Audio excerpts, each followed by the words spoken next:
Chapter 11:15. Ere Gooden punches Fighterly. Below, Gooden clapped his hands and turned to the Green Hat Fighter. Are you Fighterly? The Green Hat Fighter couldn't help but frown. He wasn't sure where Gooden came from, but the kid was able to throw someone up in one hit. He must be pretty strong. So the Green Hat Fighter didn't dare walk up. He only shook his head. Kid, you looking for me? Fighterly had already received a message from the two men at the door, saying that someone had forced their way into the arena. It seemed like they were here to cause trouble. As the boxing master of the arena, Fighterly naturally had to come out and see what was going on. And so, he just happened to see Gooden throw the Red Hat Fighter away. You're Fighterly. Gooden raised his head and saw Fighterly on the second floor of the arena. Kid, what are you doing here? If you're here to cause trouble, then you've come to the wrong place. Tell me what you want, and I'll let you live. Fighterly smiled coldly, his heart already filled with killing intent.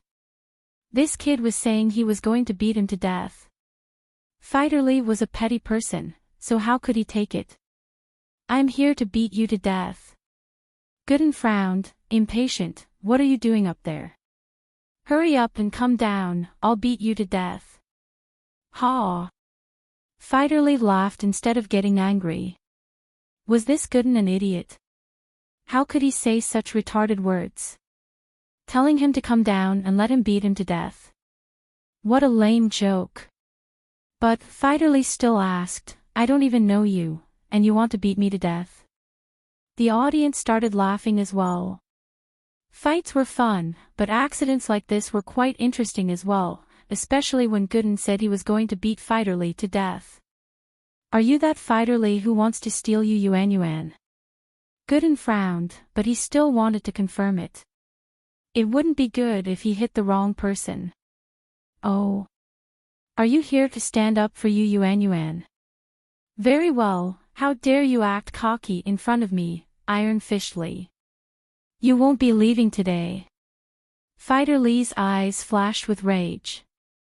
This Air Gooden wasn't Yuan's lover, was he? Otherwise, what did this have to do with him? With that thought, killing intent rose in Fighterly's heart. He was prepared to make Gooden stay. You're right, I'm here to stand up for you Yuan. Your grandpa Dog Egg, I punched a road roller and kicked an atomic bomb. It's fine if I call myself Iron Fist Dog Egg, but you, a filthy, shit-like person, still call yourself Iron Fistly. Pooh! Gooden spat out some phlegm in disdain, and the phlegm flew all the way to the second floor, landing on Fighterly's head. Why yeah, I'll kill you. Fighterly wiped his forehead and jumped down from the stands, landing firmly on the stage. As a mystic mid-phase physical practitioner, this was a piece of cake. But, as soon as he landed on the stage, a hand came at Gooden. He was already furious, and wanted to kill Gooden with his fist.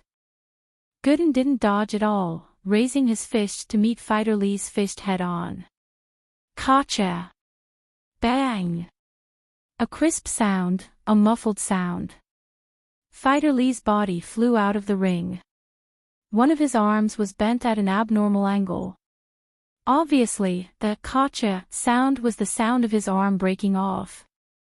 In the air, there was a streak of blood. It was spat out by Fighterly. He spat out blood as he flew through the air. With a bang sound, he landed heavily on the ground. Red and white blood flowed all over the ground. Then there was no more movement. Obviously, he would not survive. Ah! There was an exclamation of surprise from the audience. In this underground arena, it wasn't rare to kill someone, but to send someone flying and spit out blood was unheard of. This was something that could only be seen in movies. And so, the audience cheered again. Of course, they didn't know who Fighterly was, and they didn't know that he was the one who killed the Red Dragon. They thought that he was just a low-level fighter. Gooden saw that Fighterly was dead, and he didn't stay any longer, it was common for people to die in this arena, but he was afraid that the people here would call the cops.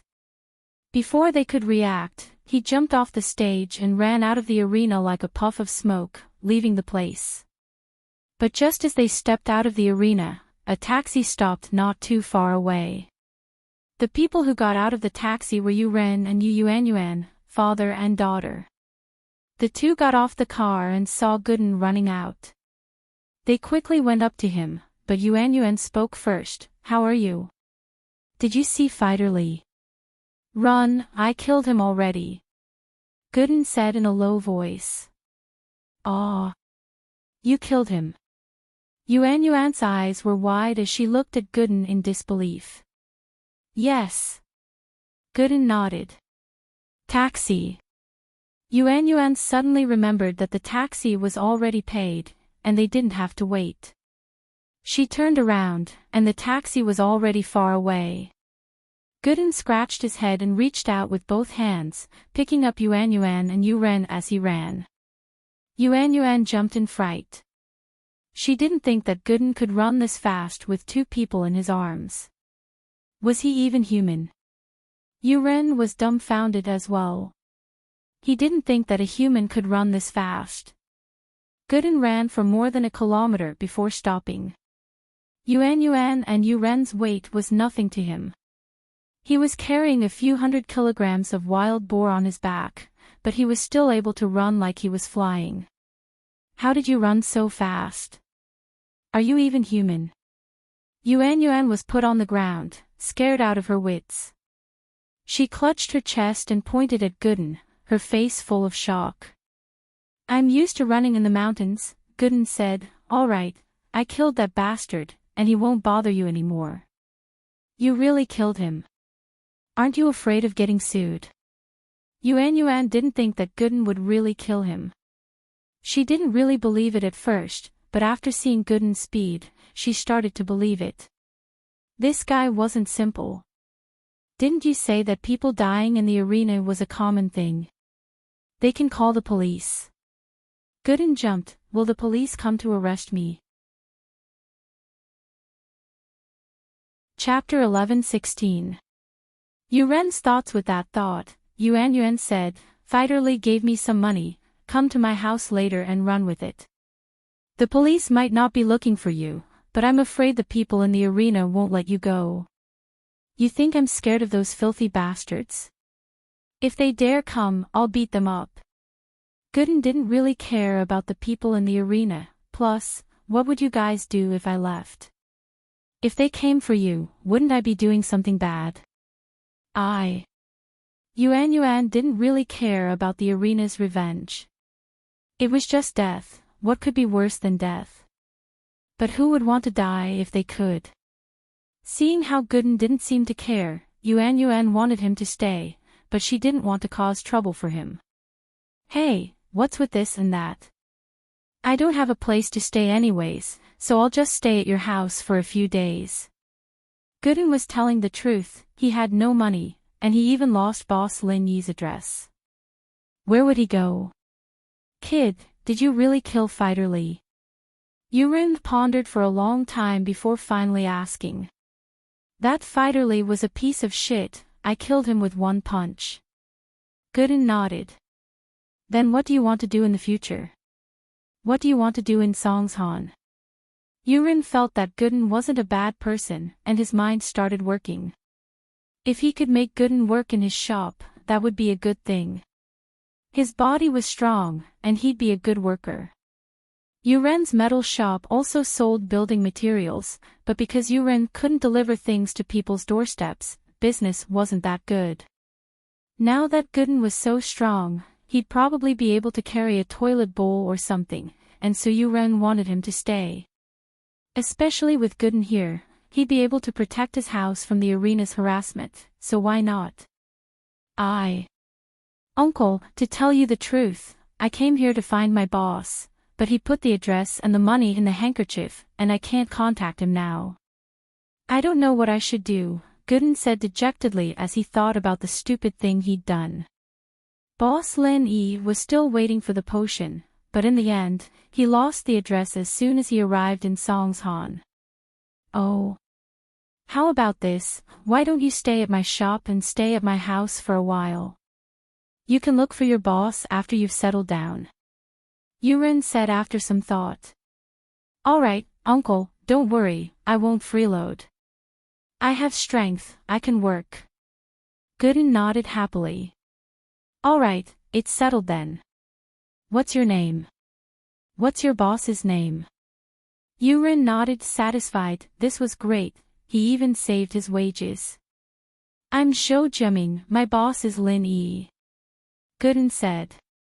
Lin Yi. I don't know him, Yuren shook his head. Songshan was huge, and it wasn't the same as a village. A lot of people didn't interact with each other for a lifetime, then you can come to my house and settle down first. That's great. Gooden nodded. Yuan didn't object.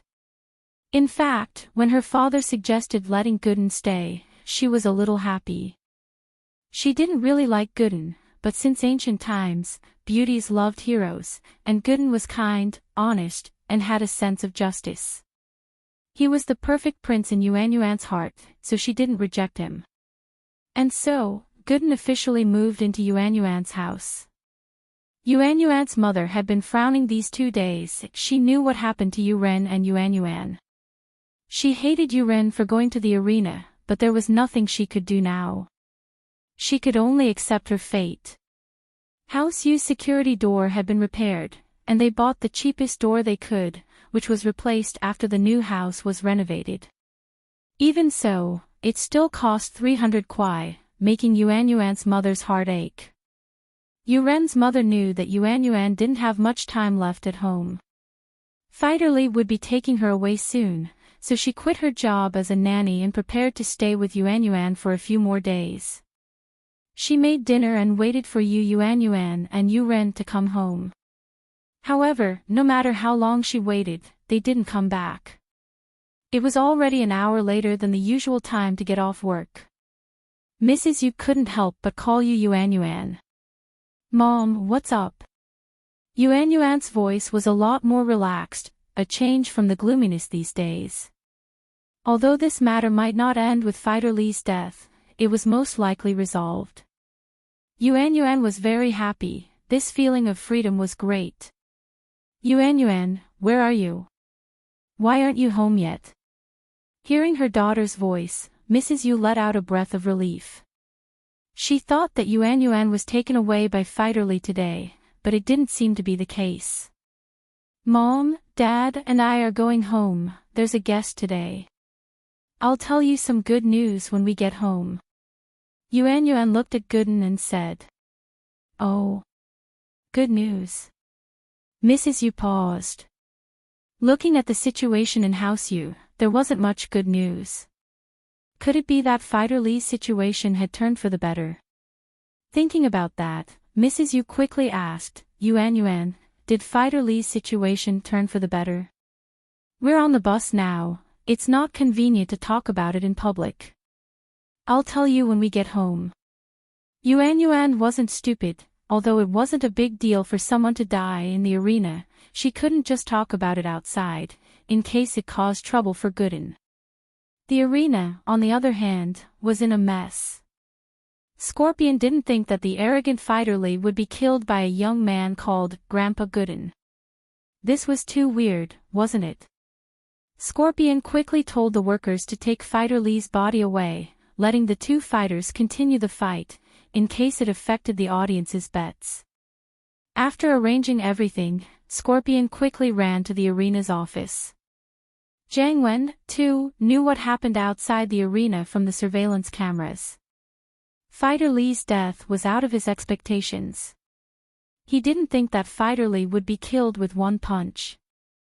Wasn't he a mystic mid-phase peak physical practitioner?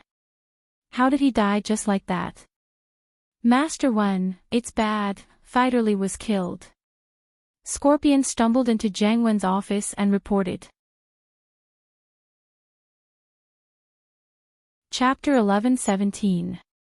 He had it coming. Jiang Wen was a smart man. He saw Gooden beat up someone and leave the arena, but he didn't send anyone to stop him. He knew that if Fighter Li, a mystic mid-phase peak physical practitioner, couldn't handle him, who else in the arena could? Trying to stop him was clearly courting death. Master Wen, what do we do now? Scorpion was panicking. Fighter Li's dead, there's no one left. It's not a big deal, but how do we explain this to the Firewolves? As long as the Firewolves don't object, they'll send us a new practitioner soon. Jiang Wen wasn't sad about Fighter Li's death at all. It didn't matter if he died, they didn't have a good relationship. But Fighter Li was a practitioner sent by the Firewolves. It wouldn't be easy to explain this to the higher-ups. Master Wen, this is easy to explain. Little Scorpion thought about it and agreed. The Fire Wolf gang wanted to continue making money in the arena, so they would definitely send another master. The main problem now was how to deal with Fighter Li's death, but Little Scorpion had an idea for this. Oh. Tell me. Jiang Wen said quickly. Young Master Wen, let's just tell the truth to the higher-ups. It's all Fighter Li's fault. He fell in love with a girl from a good family, but he didn't expect the girl's lover to be so powerful.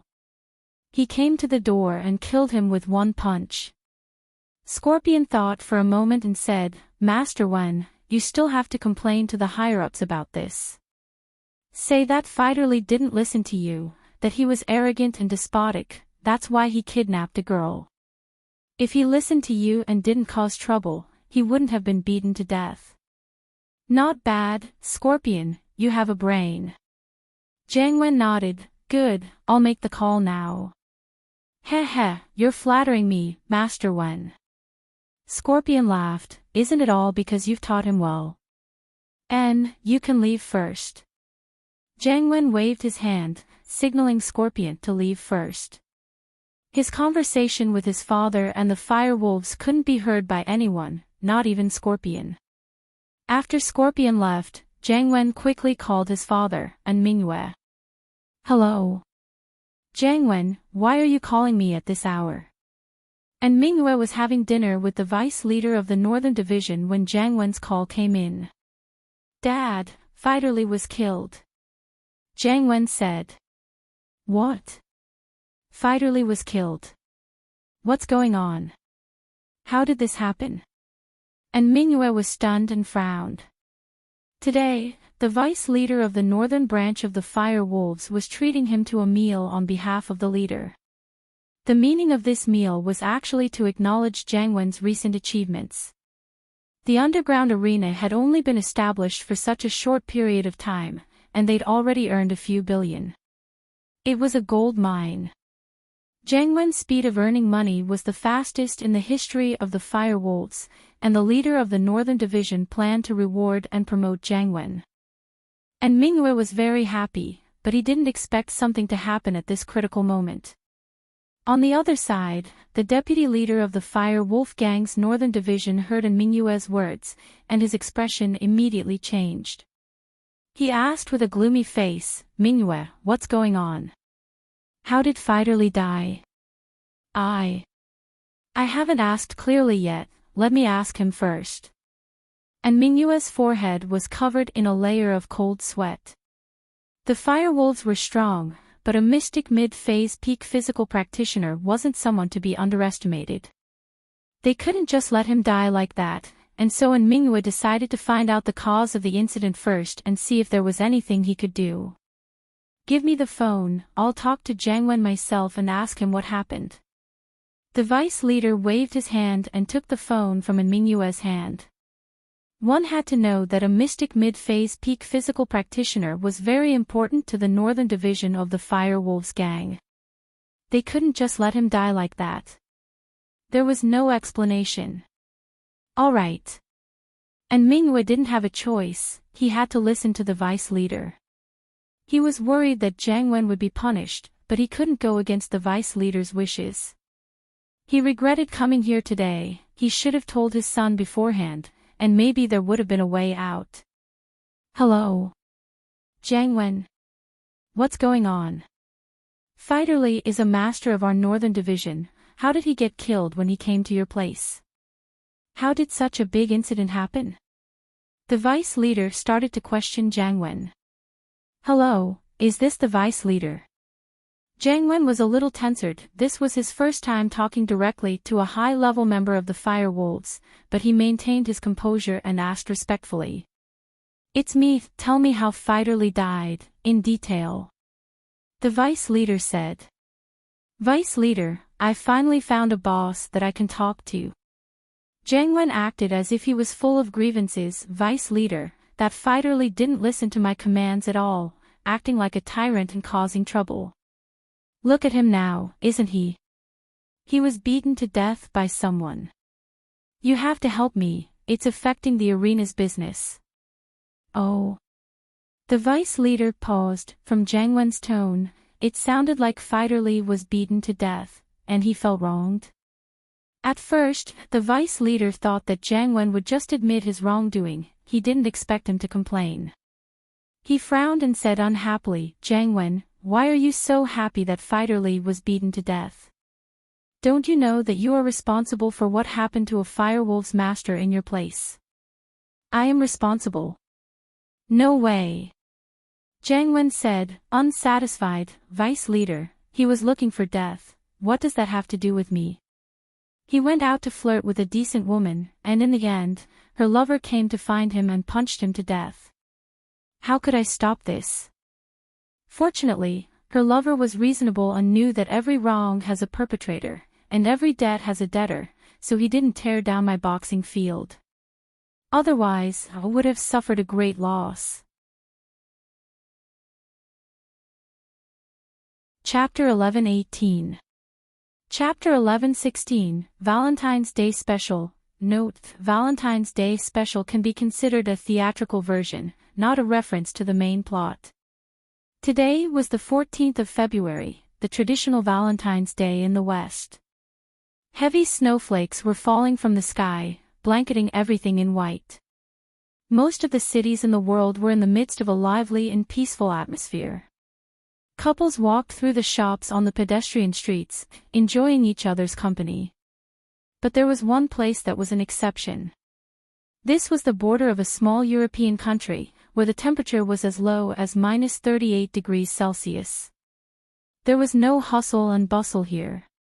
The quiet border was covered in snow, and the air was filled with danger. Lin Yi dug out a few mud balls from the fire in front of him and tossed them to the girl beside him. Eat. The mud ball that he had just taken out was still emitting hot air, but it soon cooled down. The girl's dexterous hands pushed the mud ball away. Inside was a roasted sparrow. The outer shell of mud had already stuck all the bird's feathers off, emitting a kind of primitive barbecued meat aroma. It was very mouth-watering. The girl brought the bird meat to his mouth and said happily, "Open your mouth, ah." I'm not hungry. Lin Yi frowned and rejected the girl's good intentions. He stood up and said, "Wait for me here. I'll find some more branches. This fire isn't enough to last through the night. Don't go, I'm scared." The girl saw Lin Yi was about to leave and quickly stopped him. Lin Yi ignored the girl and walked out of the cave. "Eagle, wait for me. I'll help you too." The girl put down the bird meat and ran out of the cave with Lin Yi. Lin Yi's footsteps hesitated. He looked at the girl and didn't stop her. It was winter, and the ground was covered in snow. Even the branches were covered in snow, and it was hard to find them. But he didn't plan on picking them up either. He found a tree and jumped onto it, starting to break the branches off. The girl watched Lin Yi from the side, but she couldn't help. She stomped her feet and felt sorry for herself. If it weren't for their stubbornness, the two of them wouldn't have left the team. Lin Yi broke some branches. Seeing that it was almost done, he jumped down from the tree and found a soft vine to tie the branches on the ground. "I help you." The girl looked at Lin Yi busying himself and felt a little apologetic. No need, Lin Yi said expressionlessly. He quickly tied the branch and carried it on his back. The young girl felt that she was so useless. She wanted to help, but she couldn't help at all. Eagle, I'm sorry. I really didn't know that what I did would cause trouble. For the past few days, Lin Yi had only been roasting the bird over the fire. He hadn't said a single word to the girl, which made the girl think that Lin Yi was angry. Oh. Lin Yi responded faintly and walked towards the cave. Hey, he already apologized to you, why are you still ignoring him? The girl was a little anxious. The girl's identity was a representative of a big family in the country. This time, they were here to discuss a collaboration with a local tycoon. It was actually just a training for the young generation of the big family. Originally, this mission wasn't risky at all. Lin Yi was invited by Feng Tianlong to participate in this mission. This mission wasn't an official mission, but because of the powerful family behind the girl, Feng Tianlong naturally invited Lin Yi, an outsider, to be in charge of this mission. But who would have thought that after the discussion, when the group was about to enjoy the scenery at the border, something happened. At the border, they met a few poor children dressed in tattered clothes. They looked like refugees, so the girl asked the people accompanying her to give them some clothes and food. At that time, Lin Yi was against it, but the girl said that he had no sympathy. Lin Yi wanted to say something, but he didn't. He was just a bodyguard, and the others were all direct subordinates of the girl. The specifics were all decided by the girl. These people couldn't wait to flatter the girl, so why would they listen to an outsider like Lin Yi? So, they opened their luggage and flipped through almost everything. They found some food and clothes, afraid that the girl wouldn't be satisfied. Lin Yi frowned, but he didn't say anything. Don't show your wealth, that was the most basic rule. But these people who flattered her were all idiots. The children took the clothes and food and left happily. But not long after, an accident happened. A large number of armed forces rushed over. The children who received the girl's kindness weren't grateful. They called their parents and the armed forces began a large-scale plunder of the girl's group. Although there were masters in the group, in front of a large number of armed forces, they seemed insignificant. The ultimate goal of the armed forces was to detain the girl's group and rob them of their belongings. Under the attack of the armed forces, many of the people who couldn't resist surrendered, and the masters from the girl's family weren't a match for the guns and cannons. But as for the life and death of these people, Lin Yi didn't care at all. As for the things they brought, Lin Yi didn't have the obligation to protect them. To put it bluntly, Lin Yi was sent by Feng Tianlong just in case. When Lin Yi came, Feng Tianlong made it clear that he was only responsible for the girl's safety. So if something happened to the girl, Lin Yi wouldn't be able to explain himself. As for the others, if they wanted to die, they could die. Lin Yi had always been like this. But these armed forces were obviously only interested in the belongings the girl brought. They didn't want to kill them. After they knocked or injured the people, they didn't do any further harm. Seeing this situation, Lin Yi couldn't help but let out a sigh of relief. But he still stood in front of the girl in case of an emergency. Can you please stop? We can give you all our belongings, but please don't hurt our people. Seeing this situation, the girl blamed herself and was a little nervous. She shouted loudly to stop them. Lin Yi frowned and wanted to stop the girl's actions, but the girl's words had already attracted the attention of the armed forces. Catch this girl. The armed forces saw the girl. Originally, they didn't notice the girl's existence during the plunder.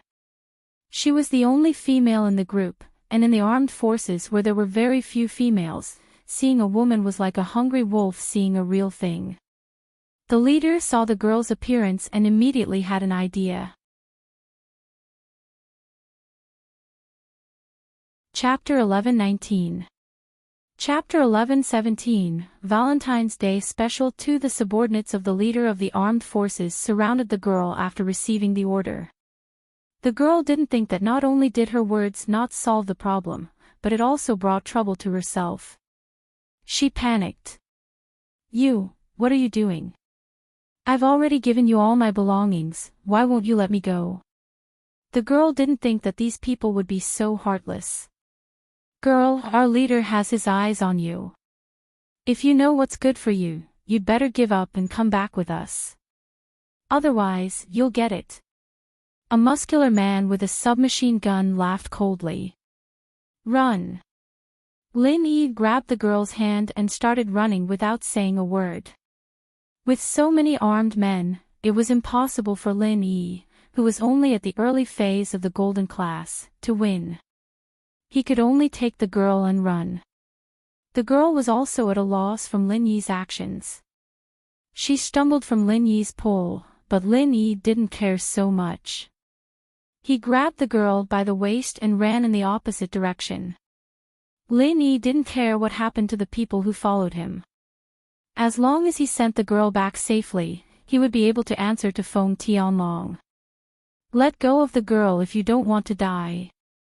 The muscular man with the submachine gun behind Lin Yi didn't think that Lin Yi would run away with the girl.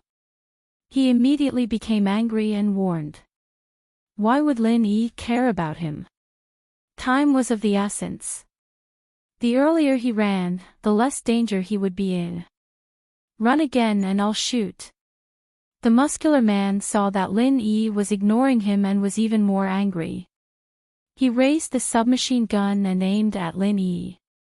Lin Yi naturally wanted to run, but behind him came the sound of machine guns firing. Lin Yi didn't look back. He used the warning signal of the jade pendant to dodge the bullets coming from behind. The girl didn't think that the armed men would really shoot, especially with a submachine gun. Previously, they were only using guns as a deterrent. But now, it was obvious that they were serious. Put me down, I don't want to drag you down. The girl naturally knew who Lin Yi was. She knew that he was only here to help her family protect her. Her life and death actually had nothing to do with him. Among the people who came along, everyone treated the girl like she was a god, only Lin Yi didn't pay attention to her at all, and occasionally said a few words of opposition. Therefore, the young girl's initial impression of Lin Yi was very bad. She felt that this person was cold and didn't know how to give in to her at all. Was he even a man? But now, her followers were either kneeling on the ground begging for mercy or being knocked unconscious. At the crucial moment, it was still Lin Yi who brought her to escape. The young girl's heart couldn't help but ripple. Won't I implicate you? Lin Yi didn't explain anything. Lin Yi was a man of his word. He would do what he promised others. He promised Feng Tianlong that he would protect the girl, so naturally, he would keep his promise. Put me down, they have guns. The young girl was a little anxious. In her mind, under the situation of the submachine gun shooting from behind, the two of them wouldn't be able to survive. It was better to put her down and let her deal with the enemies. Lin Yi didn't have the time to reply to the young girl.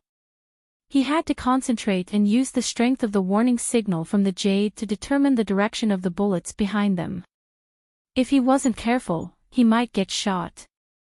This wasn't just one or two shots, it was a continuous barrage of bullets. The young girl saw that Lin Yi didn't move and immediately became anxious.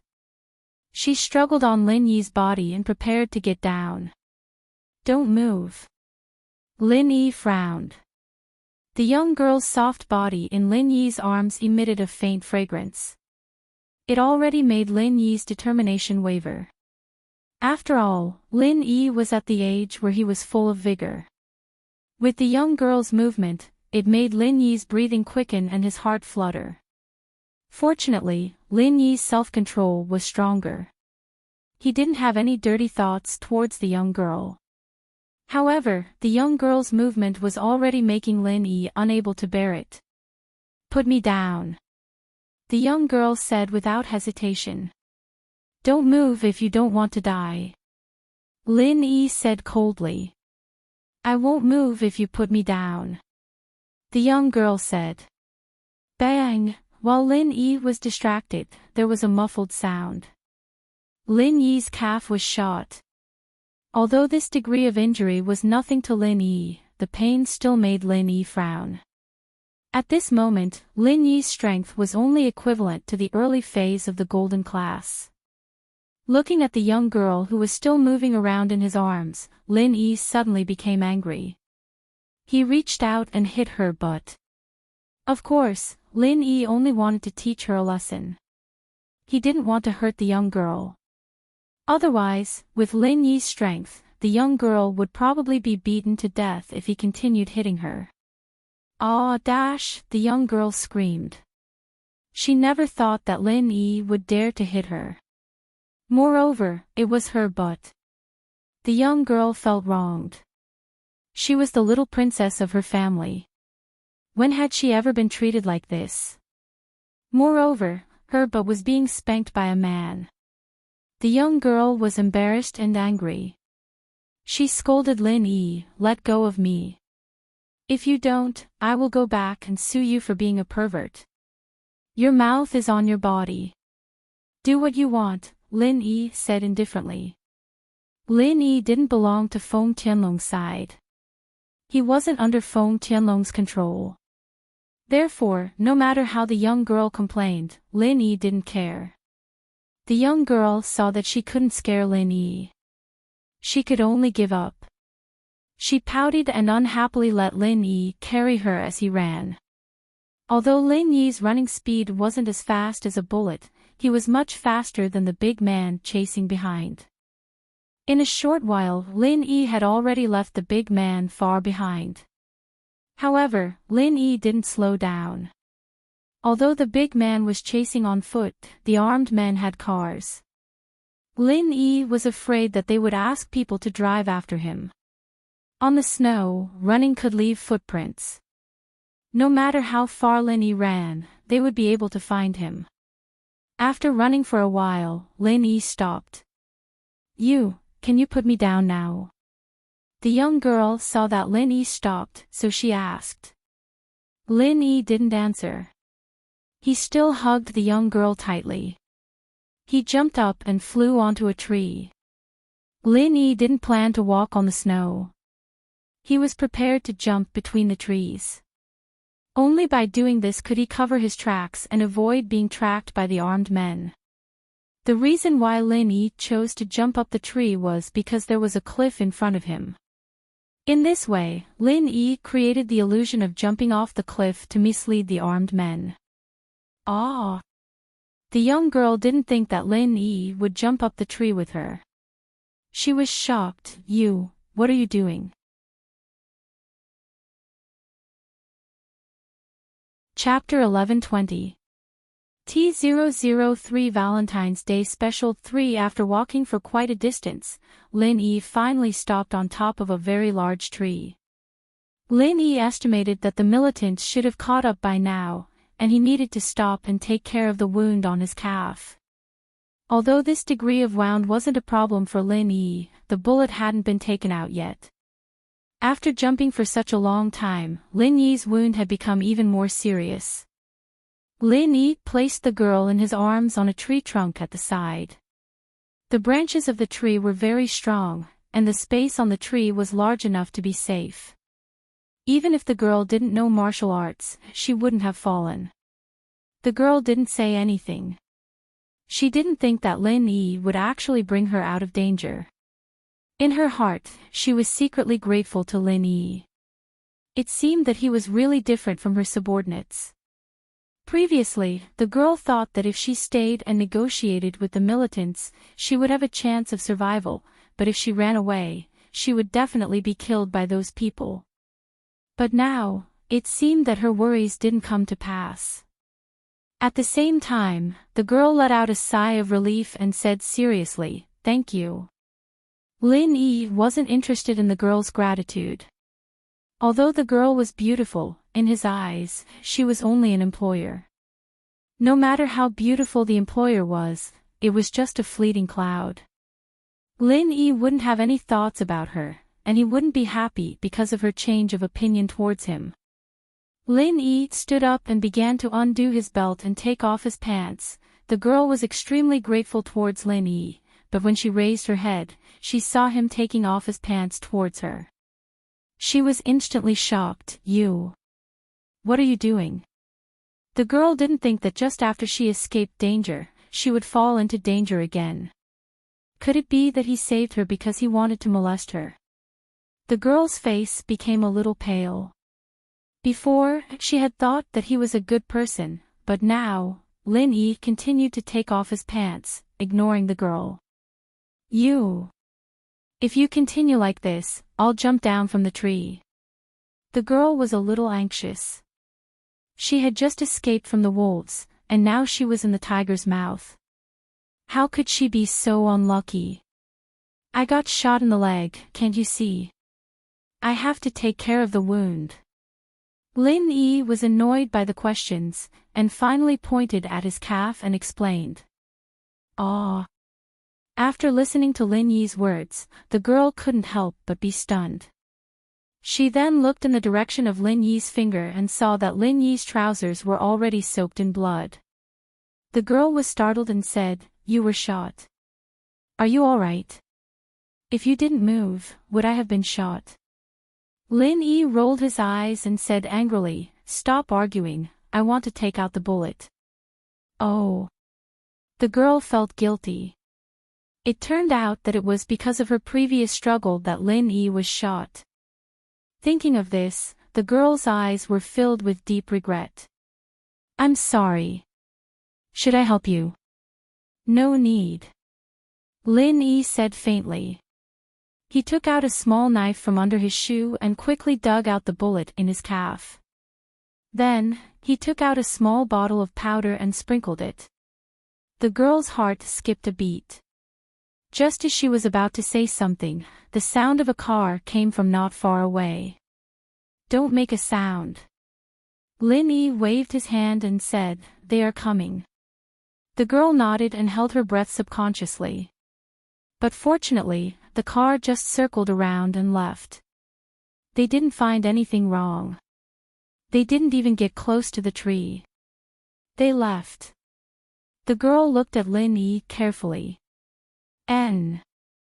Lin Yi responded and put on his trousers. "Then, let's go back," asked the girl. "Go back where? Your people have probably been captured by them. If there are no accidents, they will use these people as hostages to negotiate with the local government and ask for a ransom." Lin Yi said faintly, "You will be captured when you go back. Then will we always be on the tree?" The girl's face was a little strange. "We can't go down for the time being." Lin Yi shook his head. "Not yet. Didn't they leave?" the girl asked with some doubts. "They will come back," said Lin Yi. After listening to Lin Yi's words, the girl was slightly stunned.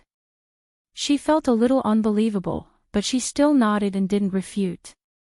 In her opinion, Lin Yi shouldn't harm her. Sure enough, about 10 minutes later, the jeep that had left before drove back again. It wandered around for a long time before stopping under a nearby tree. The girl's eyes widened. Lin Yi was right. These people actually came back. If it were me, I would have thought that the danger had disappeared and I would go down from the tree. Now, I would have been discovered. Where did they go? Did they really jump off the cliff? The leader of the militants came down from the jeep. His face was a little sinister, and he looked around angrily. Then he said, continue searching for me. I haven't seen such a beautiful girl for a long time. Leader, I suspect that they have jumped off the cliff. There are no footprints nearby. The man with the submachine gun said carefully. I told you to search.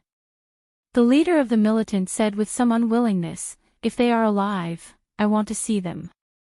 If they are dead, I want to see their bodies. You must bring that girl back for me. After I'm done playing with her, I'll let you play with her. Yes. When the man heard the leader's promise, he immediately became spirited and said, I'll go around to the bottom of the cliff to take a look. The girl's face was very pale, full of shame and anger. She didn't expect these people to be so shameless. Fortunately, Lin Yi was by her side. Otherwise, her innocence might have been ruined here. Lin Yi was right. It was impossible to reason with these militants. In their eyes, there was no reason at all. The girl faintly sighed. Fortunately, she had Lin Yi by her side. Otherwise, the people who followed her seemed to be loyal, but in fact, they only knew how to flatter and would drop the ball at the critical moment. We can go now. Lin Yi looked at the jeep in the distance and let out a sigh of relief. The warning signal from the jade had disappeared. This meant that these people wouldn't be coming back in a short period of time. Oh. The girl had learned her lesson and nodded obediently. This time, Lin Yi still didn't choose to go down the tree. It seemed that this area was still within the armed forces' territory. Since their search could extend to here, there was no guarantee that they would come back again. So, in order to avoid trouble, Lin Yi decided to continue to move forward on the tree. The wound on his leg had already started to heal. Jumping between the trees was not a difficult thing for a person with the strength of the early phase of the golden class.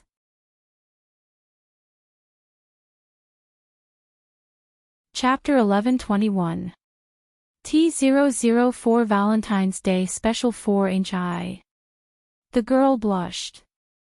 She had never been so close to a man before. However, she knew that she was not a cultivator. Her bloodline was not suitable for cultivation, so it was impossible for her to jump from tree to tree. If she wanted to move forward, she still had to rely on Lin Yi. However, it was indeed a little embarrassing to be carried by Lin Yi. The girl was also afraid that it would be inconvenient for Lin Yi to carry her, so she hesitated and said, How about, you carry me on your back? Heh, okay. This was the first time Lin Yi smiled after facing a formidable enemy. The girl was stunned. You can still smile. I thought you didn't know how to smile. You were born with a cold face. The girl's relationship with Lin Yi was not good before because Lin Yi was the only follower who did not flatter her. Moreover, no matter what the girl suggested, Lin Yi would object most of the time. From his point of view, the purpose of this trip to a small European country was to complete the business negotiations. Other than that, everything else was unnecessary. Therefore, the girl thought that Lin Yi was a person who did not understand human emotions. He always put on a fierce poker face and did not know how to be flexible. But now, the girl finally understood that what Lin Yi said before was for her own good.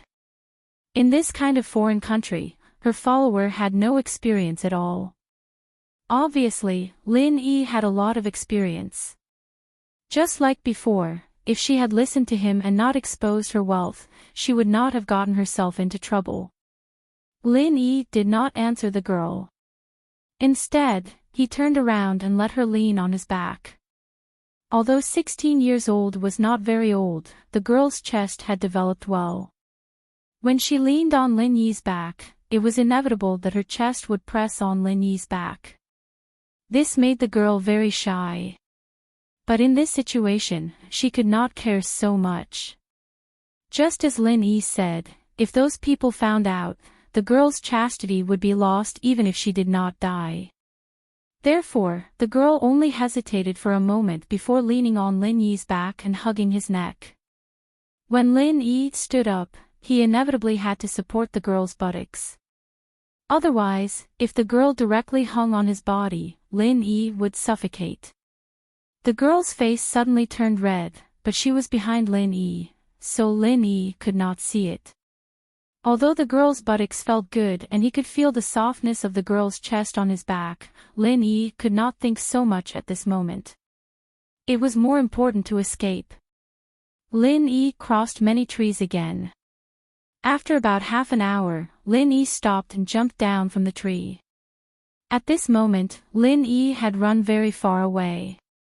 There was a mountain range in front, and they should be out of the armed forces' territory. Lin Yi put the girl down. It's about time, we should be out of the enemy's range. Do you have a phone on you? Contact the embassy and ask someone to send a plane to rescue us. Mine is in my backpack. I don't have it with me. Don't you have it with you? The girl was put down, but her face was still red. Just now, when she leaned on Lin Yi's shoulder, the strong masculine scent made her heart beat faster. Lin Yi frowned. He took out his phone and looked at it. He said faintly, "My phone has no signal here. Only your satellite phone can talk." Lin Yi brought a domestic phone, which could use the local communication network. However, they were now at the border. This should be a blind spot. Only the satellite phone could communicate with the outside world, but the girl did not bring it with her. Ah! The girl was shocked, and then an apologetic expression flashed on her face. I don't know. The satellite phone is too heavy. I thought everyone's phone could use it, so I put it in the suitcase. I'm sorry, Lin Yi shook his head. It was probably the girl's first time out. She was inexperienced, so he did not say anything more. After all, everyone's phone had a signal. The girl did not think that the satellite phone would be useful. Satellite phones were bigger and heavier than ordinary phones. It was not convenient for a girl to carry it around. My phone has a GPS function. I can only wait for my friend in China to locate us and find something wrong. Then, he will come to rescue us. Lin Yi was not worried. He turned on the phone's GPS. This was basically a passive location. Lin Yi could not take the initiative to send the current information back. Thank you. At this moment, the girl sincerely expressed her gratitude to Lin Yi. No need. Lin Yi said faintly, there is a cave in front. Let's go take a rest. I will go find something to eat. Wait. What's your name? The girl suddenly gathered her courage and asked. Eagle, don't you know? Lin Yi said faintly. I mean, my real name. The girl explained. 01, Lin Yi said. 01. What is this? The girl was stunned. Code name, Lin Yi said. If you don't want to tell, then I won't tell. The girl pouted. She was a little unhappy. My name is Yuning. Oh. Lin Yi replied before turning around to look for food. They must be prepared as soon as possible. It was not certain when the rescuers would come. If they were not well prepared, they were likely to die here. The cave was very shallow, and one could see what was going on outside just by sitting inside. The girl hugged her legs and curled up in the cave, quietly watching Lin Yi's silhouette walk away. Watching him disappear from her sight, the girl suddenly felt very lonely. She felt a little lost. It was the first time she was so intimate with a man in private, but he seemed to be very cold to her. Was he still holding a grudge? This was the whole story. Yuning followed Lin Yi. She wanted to help, but Lin Yi's movements were very fast. He had already returned to the cave with the branch. The girl could only follow behind Lin Yi. She was at a loss. The two returned to the cave and sat in front of the fire. Lin Yi closed his eyes to practice the art of dragon mastery. There were few people here, but the air was far better than other places. Lin Yi didn't want to waste this good opportunity to practice. Since he could fall here, it was a blessing and a curse. Yuning looked at Lin Yi, who closed his eyes to rest. She was a little bored, but also a little curious. Although Yuning did not come into contact with many people, she did come into contact with some of the young men from the aristocratic families. Those men were either attentive to her or flattered her in every possible way, but none of them were like Lin Yi, who ignored her.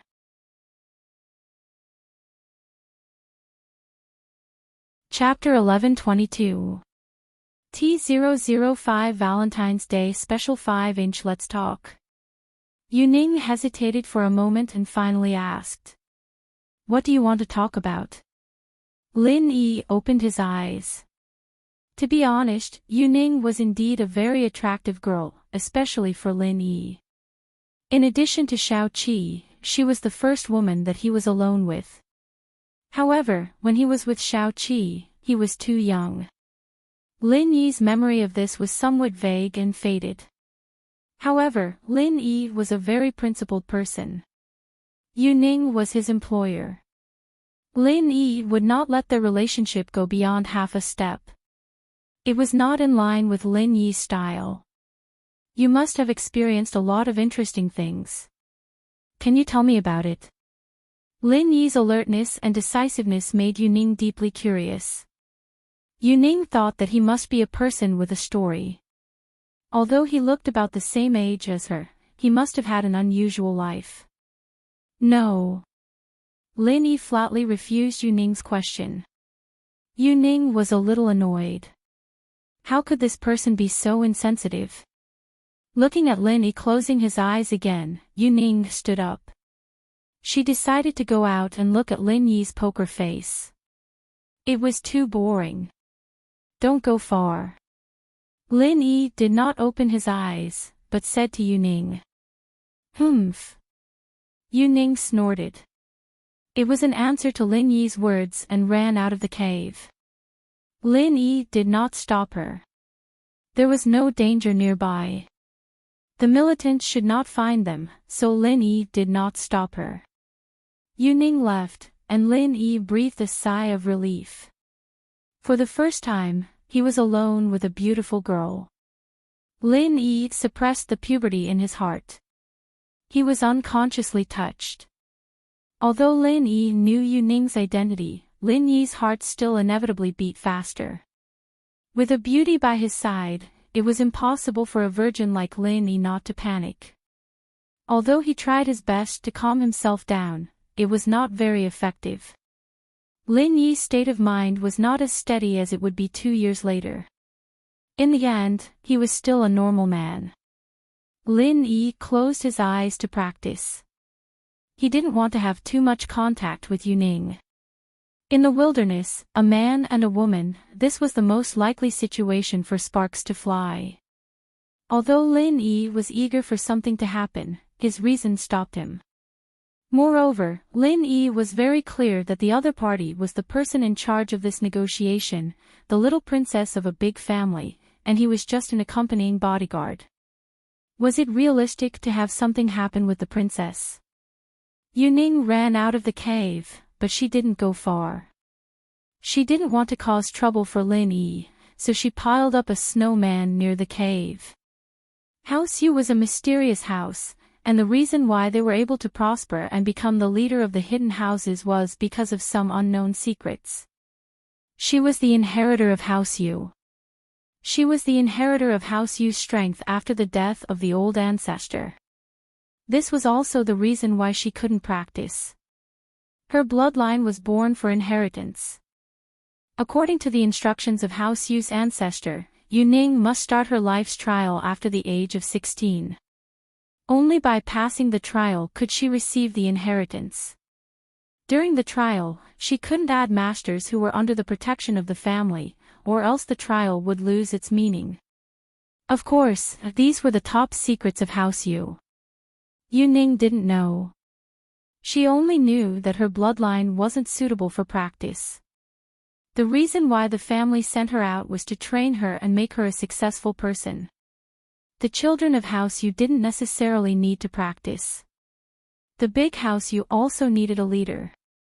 Yuning's grandfather had repeatedly revealed that he wanted Yuning to take care of the family business in the future. So Yuning thought that the trial now was just to better manage House Yu in the future. Of course, if she wasn't a practitioner, she couldn't be the head of House U. She was only responsible for taking care of the hidden House U's business. In fact, it was similar to a housekeeper, second only to the head of the house. What Yuning didn't know was that her family had high expectations of her. She was the hope of this generation of House U. If she could successfully receive the inheritance of House U's ancestor, then House U would rise and become an existence that surpassed the hidden houses and even the ancient sects. But this was only a legend. House U's people weren't sure if the inheritance would succeed. But the ancestor of House U wouldn't lie to them. No matter what, having hope was always good. House U wasn't an ancient sect, but the old ancestor of House U had discovered an ancient ruin when he was young, and in the ruins, he accidentally inherited the martial arts of that ancient sect. However, due to some flaws, it caused him to go mad, and his strength was greatly reduced. Even so, House U still became the leader of the hidden houses. But later, according to the research of the ancient ruin, he found out that the reason why he went mad was because he inherited the martial arts of two people. These two people were the martial arts of the two guardians of this ancient sect. These two people's martial arts complemented each other, but one was water and one was fire. They couldn't be passed on to the same person, otherwise, they would definitely suffer from Qigong deviation. The most important point was that these two guardians were female, and House U's ancestor was male. But when the ancestor of House U realized this, it was already too late. He hoped that after he passed away, according to the secret method mentioned in the ancient ruin, this martial art would be passed on to his unborn granddaughter. Yuning had a lot of fun playing in the snow. After making a snowman, she wrote the word 01 on the snowman. Then she drew the face of the snowman into a poker face. After all this, Yuning finally couldn't help but laugh out loud. Lin Yi was pulled back to reality by Yuning's laughter. He frowned. This laughter made Lin Yi a little upset.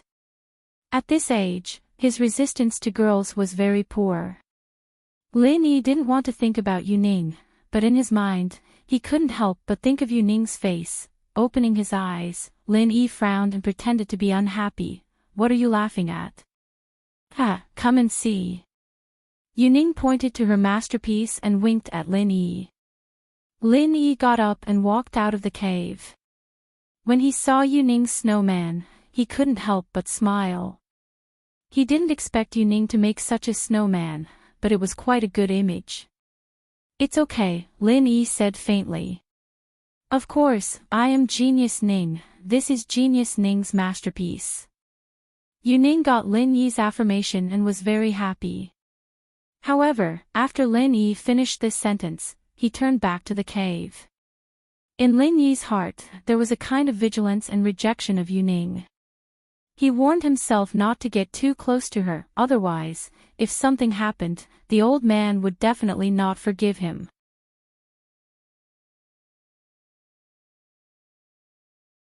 Chapter 1123 T006 Valentine's Day Special Chapter 6 Inch I'll kick you to death, who asked you to ignore me? Yuning obviously thought that the snowman was Lin Yi. How could a 16-year-old girl be so shrewd? All emotions were shown on her face. This was also the most impulsive age. The more indifferent Lin Yi was, the more Yuning was unwilling. Why? Even if you are here to assist House U in these negotiations, you don't have to act so high and mighty, right? After breaking the snowman, Yuning was a little distressed. She wasted half a day's effort, and now she broke it on impulse. It was a bit of a pity. House U was located in Yanjing, where it rarely snows. Yuning rarely saw snow, so she had a lot of fun. Although the snowman was broken, Yuning didn't want to build it again. Instead, she went to play other games, leaving footprints in the snow. Although it was very cold outside, Yuning still had a lot of fun. Her little face was red from the cold, but it was the first time she played with such abandon, carefree. At home, if Yuning wasn't learning the 4 arts, she would be learning the management of her family. There was no time to play at all. Lin Yi didn't eat anything. He just stuffed the leftover bird meat into his mouth, but when he was practicing, he didn't need to eat too much. In the blink of an eye, it was evening, and it was dark outside. In the distance, there were a few howls of wolves. Yuning was a little scared, so she ran back to the cave, but her whole body was frozen. It's so cold. Yuning put her hand on the fire and warmed herself. Lin Yi opened his eyes, picked up a few branches and put them in the fire, making the fire a little bigger. Yuning looked at Lin Yi's cool poker face, and a trace of slyness appeared in the corner of her mouth. It seemed that he still cared about her. When she was warming herself, he helped her add firewood. He must be afraid that she was too cold. In fact, Lin Yi was not wrong to care about her, he just didn't want to express it. This is the first time I spent the night alone. Yuning looked at the burning fire and felt that it was very novel and exciting. In her past 16 years of life, she never thought that she would spend the night in a cave. Lin Yi was stunned. He pointed at himself and shook his head with a bitter smile. Alone? Am I not human? Little girls from large clans really have strange thoughts. Yuning saw Lin Yi's stunned expression. She also thought that there were some mistakes in her words. Embarrassed, she said, I mean, spending the night with a stranger. No, not a stranger. It means spending the night with a boy. Looking at Yuning's incoherent look, Lin Yi faintly smiled. Yuning's pretty face reflected by the fire was more beautiful than during the day. This scene was indeed very romantic, and Yuning's words made people's imagination run wild. Lin Yi sighed slightly and tried to restrain his emotions. He said, Nothing, are you hungry? I'm not hungry, I'm a little sleepy. I want to rest for a while. Yuning shook her head. At this time, not far from the cave, there was the sound of a wolf howling. During the day, the frontier fortress was very quiet, but at night, all kinds of beasts came out. I'm a little scared. You will be by my side to protect me, right? Yuning subconsciously shrank her body in front of the fire. She was just a 16-year-old girl. How could she have experienced such a scene before? Indeed, spending the night in the cave in front of the fire was exciting and romantic. But if there were beasts nearby, then the romance would turn into fear. There is a fire here, the wolves will not come in. Lin Yi said faintly. If the wolves were not hungry or for a reason, they would not easily get close to the fire. Lin Yi had the experience of surviving in the wild and naturally knew this. Oh. Yuning nodded. At night, Lin Yi would not fall asleep. He was always in a state of cultivation. So if a beast really entered the cave, Lin Yi could respond immediately and kill the beast. Yuning sat in front of the fire and fell into a deep sleep. She was too tired. Before, it was a thrilling escape, and after that, it was a crazy play. This required physical energy, so Yuning quickly fell asleep. She didn't know how long it took, but Yuning felt very uncomfortable. Her whole body was cold, and she kept shivering. Did the fire go out? Yuning subconsciously opened her eyes. Yuning's slight movement had already made Lin Yi return to reality from his cultivation. Seeing that Yuning woke up, Lin Yi did not care and closed his eyes again. So cold. I'm so cold. Yuning found that the fire was not extinguished, but her body was cold. Lin Yi opened his eyes again and looked at Yuning strangely. Lin Yi did not feel cold. On the contrary, with the fire burning, Lin Yi felt very warm. But because of this, Lin Yi felt that something was wrong. What's wrong with you? Lin Yi stood up and walked to Yuning's side. I'm so cold. Yuning shivered with cold. Lin Yi looked at Yuning carefully and saw that her face had an unusual blush. He suddenly frowned and reached out to touch Yuning's forehead. Although Yuning was very cold and uncomfortable, she was awake. When Lin Yi's hand touched her forehead, Yuning's body suddenly trembled, and an unprecedented shyness and heartbeat spread throughout her body. So hot. Lin Yi frowned. He did not expect Yuning to have a fever at this time. Thinking about it during the day, Yuning played in the snow for almost an afternoon. She should have caught a cold at that time. At that time, Lin Yi did not care, but looking back and thinking about it, Yuning was not a cultivator. It was freezing outside. Lin Yi was fine, but for an ordinary person, a cold was a normal thing. Lin Yi suddenly became a little anxious. In addition to the injury medicine, he did not bring any other medicine. All the commonly used medicines were placed in Yuning's luggage, and his own silver needles were also in the luggage. Even if Lin Yi was proficient in medical skills, there was nothing he could do. A cold and a fever could not be easily solved by massage. If there were silver needles in hand, he could achieve the goal of reducing the fever by needling a few acupuncture points. Cold. Yuning felt colder and colder. Her whole body was shivering, and her teeth were constantly chattering. Lin Yi hesitated, and there was some struggle in his heart.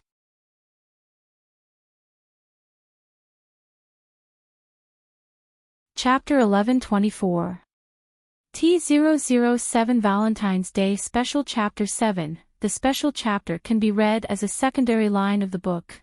There will be some hidden spoilers. N. Yuning moaned a little. It was the first time she was so intimately hugged by a man, but at this moment, Yuning felt so warm, so safe. With a beauty in his arms, Lin Yi wasn't Lu Xiaohui. He still couldn't practice the peerless divine art of sitting still. The only thing Lin Yi could do was to try his best to restrain his desire. He always reminded himself that he was treating Yuning's illness. He didn't want to take advantage of her. But the night was long, a man and a woman alone. In this situation, it was inevitable that something would happen. For the first time in 16 years, Yuning had a very peaceful feeling. Lin Yi's broad arms gave her infinite warmth. Yuning once again fell asleep. When she woke up again, Yuning felt that her body no longer had the cold feeling before. Instead, it was replaced by a very comfortable warmth. It was warm, it made her feel very comfortable. This kind of feeling made her a little reluctant, and she was also a little shy and embarrassed. After all, at this moment, she was lying in the arms of a strange man. This was something that Yuning couldn't imagine before, but now, it happened, and it made her reluctant. Was this the feeling of liking someone? Yuning was very confused. In the past 16 years, her emotional life was a blank. The purpose of contacting those young masters was only for the sake of social benefits. It was arranged by her family to pave the way for her to take over the power of House Yu. Lin Yi's perception was very keen. The beauty in his arms woke up. Lin Yi immediately felt it. He opened his eyes and whispered, "You woke up. How do you feel?" I'm still so cold." Yuning lied. She didn't know why she lied, but she did lie. Yuning's face was very red, but fortunately, it was night time. Under the reflection of the fire, her face was a little red, so she wasn't afraid of being seen by Lin Yi. Lin Yi reached out and touched Yuning's forehead. What he felt was a normal body temperature. He couldn't help but be stunned. Yuning's fever had already subsided. How could she still feel cold? Could it be that only the fever on his forehead had subsided, but not on his body? Thinking of this, Lin Yi subconsciously extended his hand to Yuning's armpit, but inevitably, he touched Yuning's chest. Unexpectedly, Lin Yi's hand was slightly sluggish, but it was as if he was deliberately touching it. Yuning snorted, and her face became redder, but she didn't say anything to stop it, nor did she make a move to stop it. The electric shock made Yuning have an unprecedented feeling, and her breathing became rapid. Yuning let out a low moan, but even if it was so low that it could not be heard, in this quiet cave, Lin Yi could hear it clearly. Lin Yi's heartbeat could not help but speed up a lot. The temptation of this sound was unimaginable. For a moment, Lin Yi almost had a feeling of burning desire. Yuning's heart was nervous and looking forward to it. Could it be that the legendary thing was about to happen? Yuning was not a casual person, but at this moment, she really had such an idea. There was no doubt that Lin Yi was a man who made her fall in love with him. This was the first man who walked into her heart. Before, Yuning's impression of Lin Yi was undoubtedly very bad. Lin Yi's coldness and indifference made Yuning very uncomfortable. From the beginning of joining the team, Lin Yi had always been indifferent to Yuning. But even more, when Yuning proposed some action plans, Lin Yi always sang a different tune to her. This made Yuning hate him in her heart. How could this man be so arrogant? Even if you were sent by a special department to assist your family in business negotiations, you can't have such a high and mighty attitude, right? Don't you know how to be tender to the fairer sex? Yuning viciously guessed that Lin Yi must be gay, and there was a problem with his sexual orientation. However, the facts later proved that Lin Yi was a great and extraordinary man. His judgment was always right, and when she was in danger, he was the first to protect her without any regard for his own safety. Even when he was shot because of her willfulness, he still did not have any complaints. At this moment, Yuning was moved. She didn't know if this was love, but sometimes love was so simple. Love and hate would change in an instant. The hate from before would turn into love. The moment Su Xian saved the white snake fell in love with Su Xian. So at this moment, Yuning also fell in love with Lin Yi. Perhaps at the age of 16, her feelings were not mature, but she dared to love and hate, regardless of the consequences. Yuning forgot about the family behind her, and forgot the expectations of the Yu family for her. Time only stopped at this moment. She hoped to always rely on the arms of Lin Yi, to make her feel happy and at ease.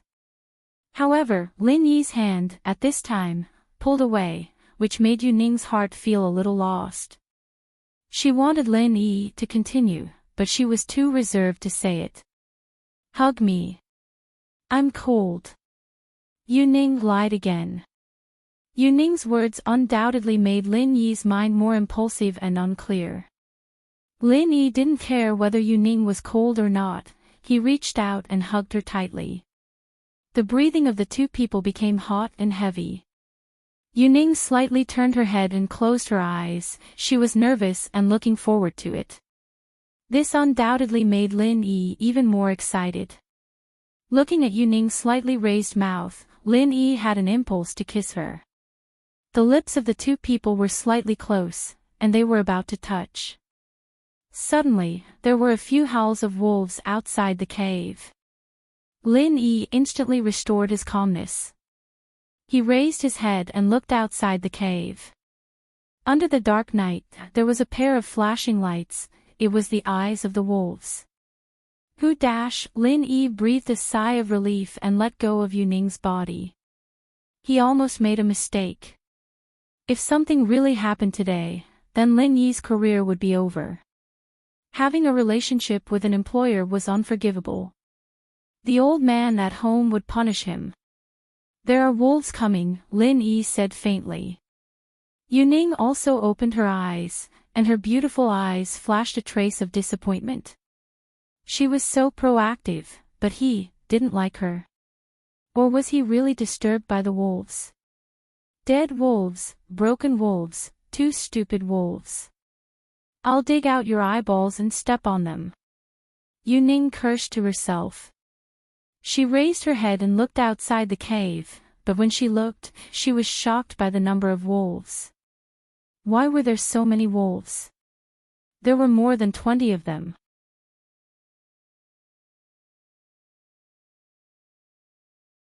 Chapter 1125.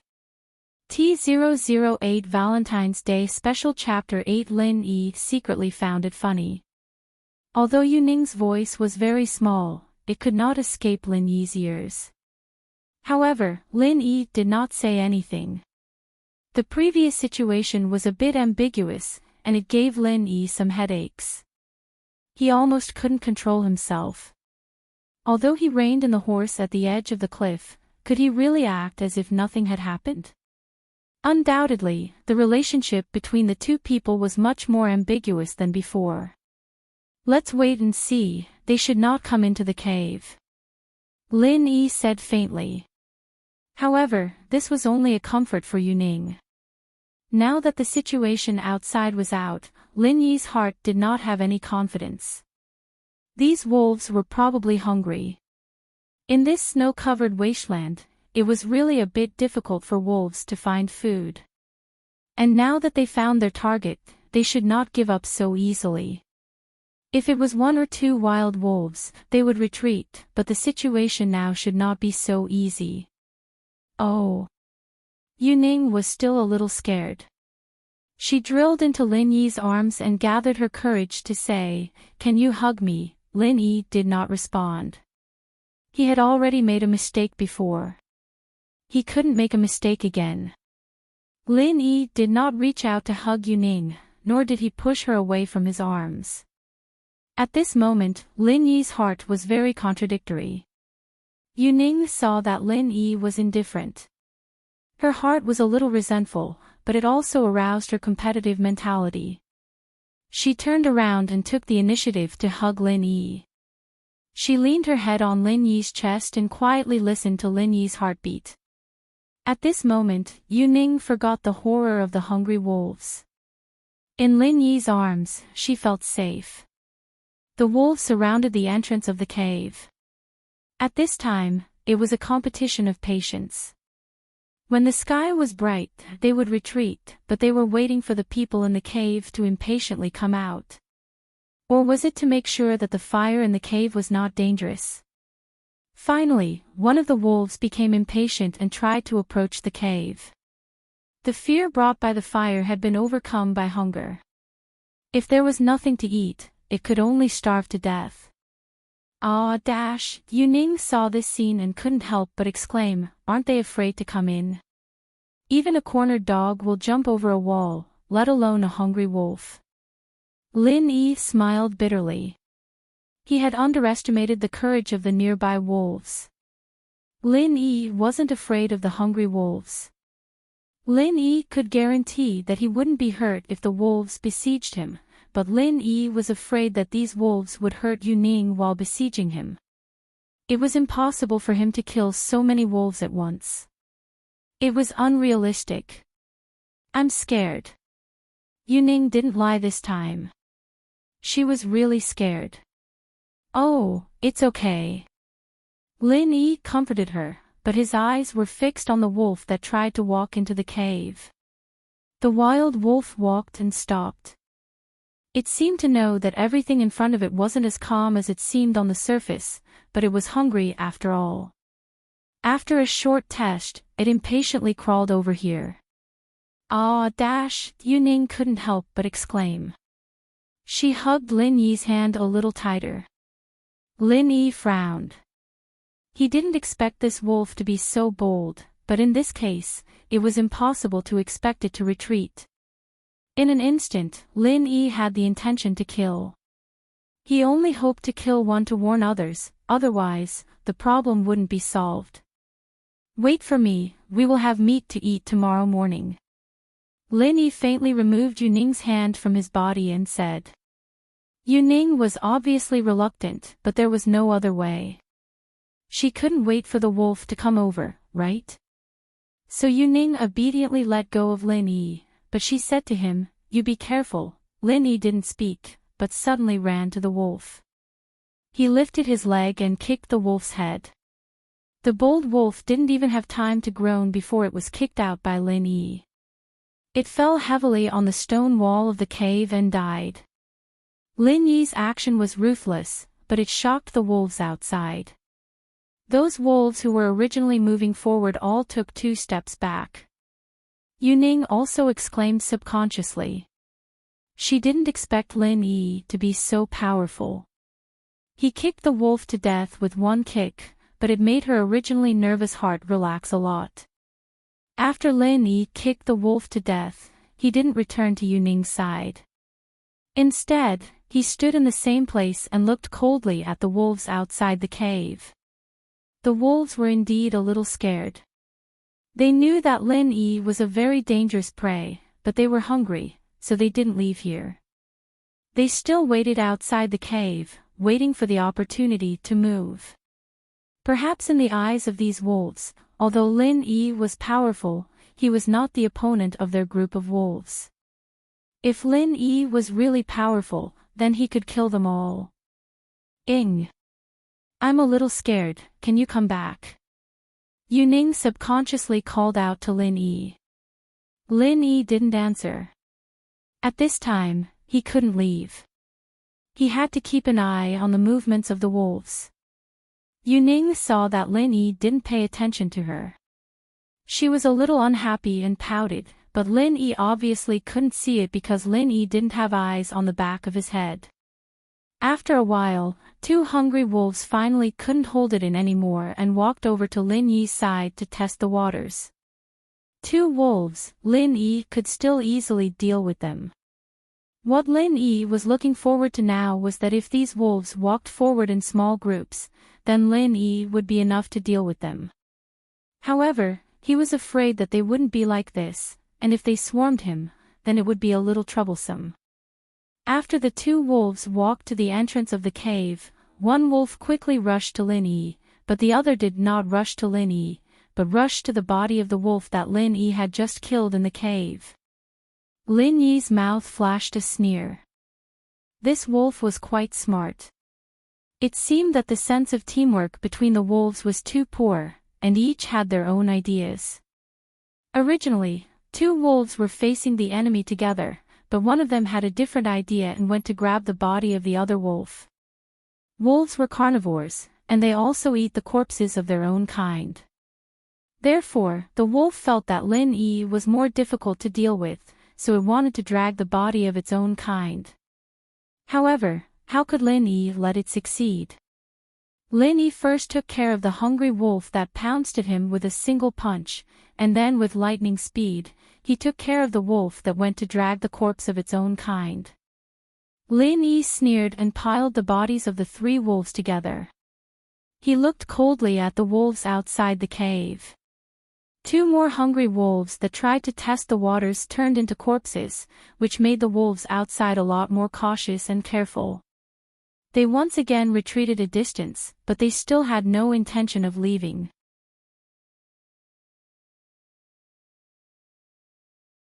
Chapter 1126 T009 Valentine's Day Special Chapter 9 After a while, the wolves were a little impatient, but they did not choose to leave. Instead, they chose to act as a group. Among the wolves, there was obviously a leader.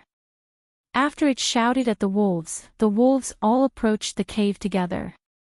Lin Yi was suddenly shocked. He did not expect that this group of wolves was actually an organized wolf pack. Before, when he saw the 2 wolves that were not harmonious, Lin Yi thought that these wolves were spontaneously walking together. "Oh!" The leading wolf let out a mournful howl. "You hide behind me." Lin Yi took a deep breath. He couldn't leave Xiao Ning behind. Not to mention that Xiao Ning was the person he wanted to protect. Even if she wasn't, based on the relationship between the 2, Lin Yi couldn't ignore her.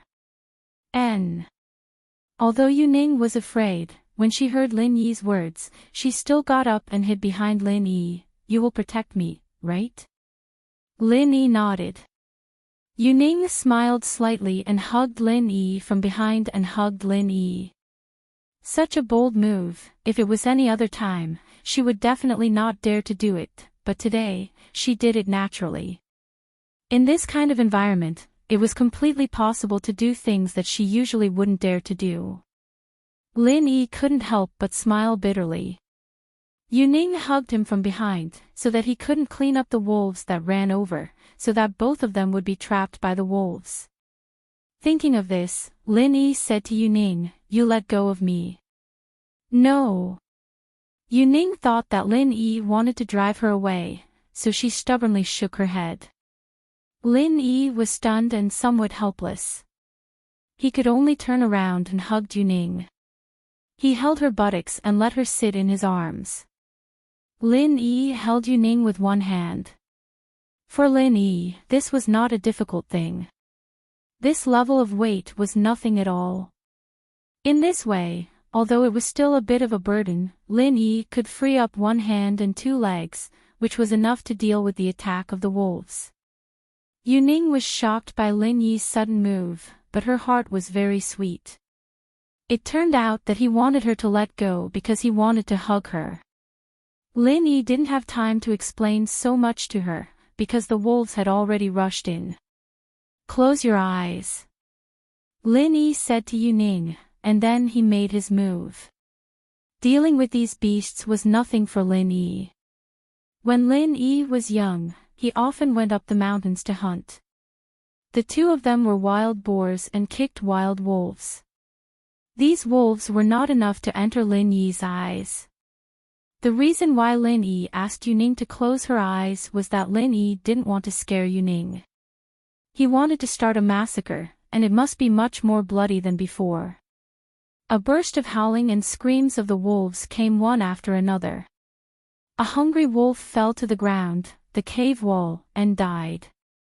In the blink of an eye, most of the wolves were dead or injured. The leading wolf finally couldn't stand it anymore. It howled loudly and led the remaining wolves to quickly evacuate the cave. In the blink of an eye, they ran away. In their view, Lin Yi was already in existence like a natural enemy. They couldn't defeat him. Staying was just sending themselves to death. If they didn't run now, when would they? "Okay, you can open your eyes," Lin Yi said. "Is it over?" Yuning opened her eyes, but she saw the dead bodies of the wolves in the cave. She was suddenly shocked. "You killed them all." "Some ran away."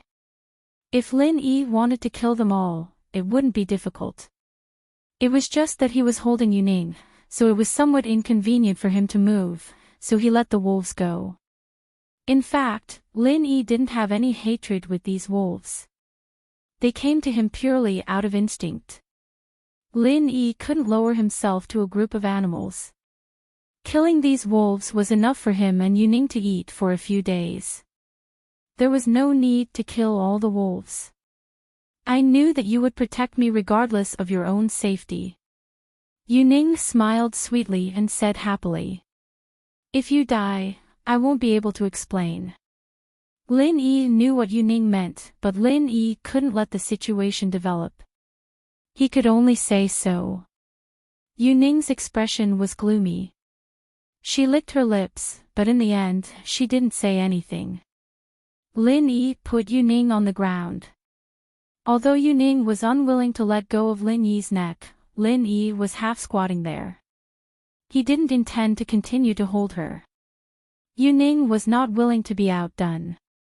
She was stiff on Lin Yi's body.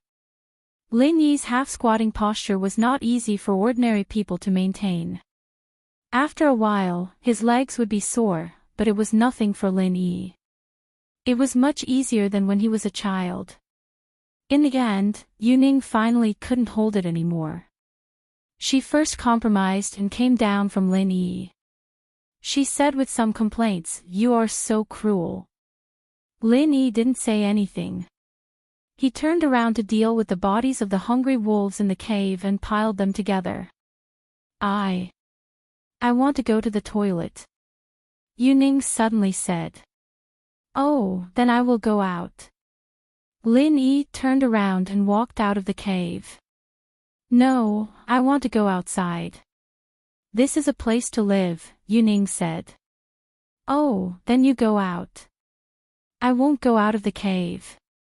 Lin Yi turned and walked back into the cave. But I am afraid, you accompany me.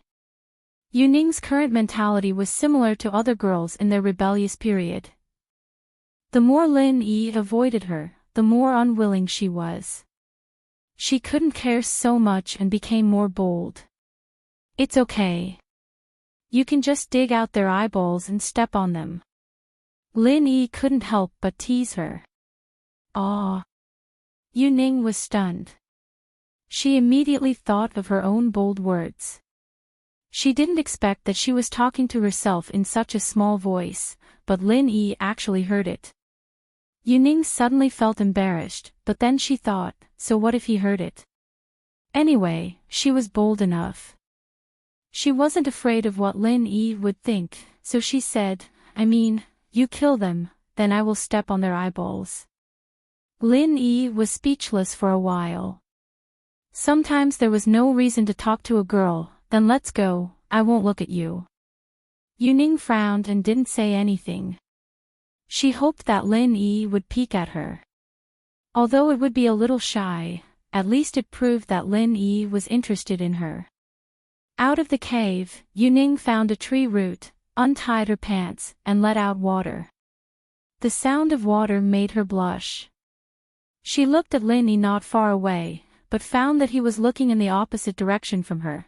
This made Yu Ning a little lost. Did he really not feel anything for her?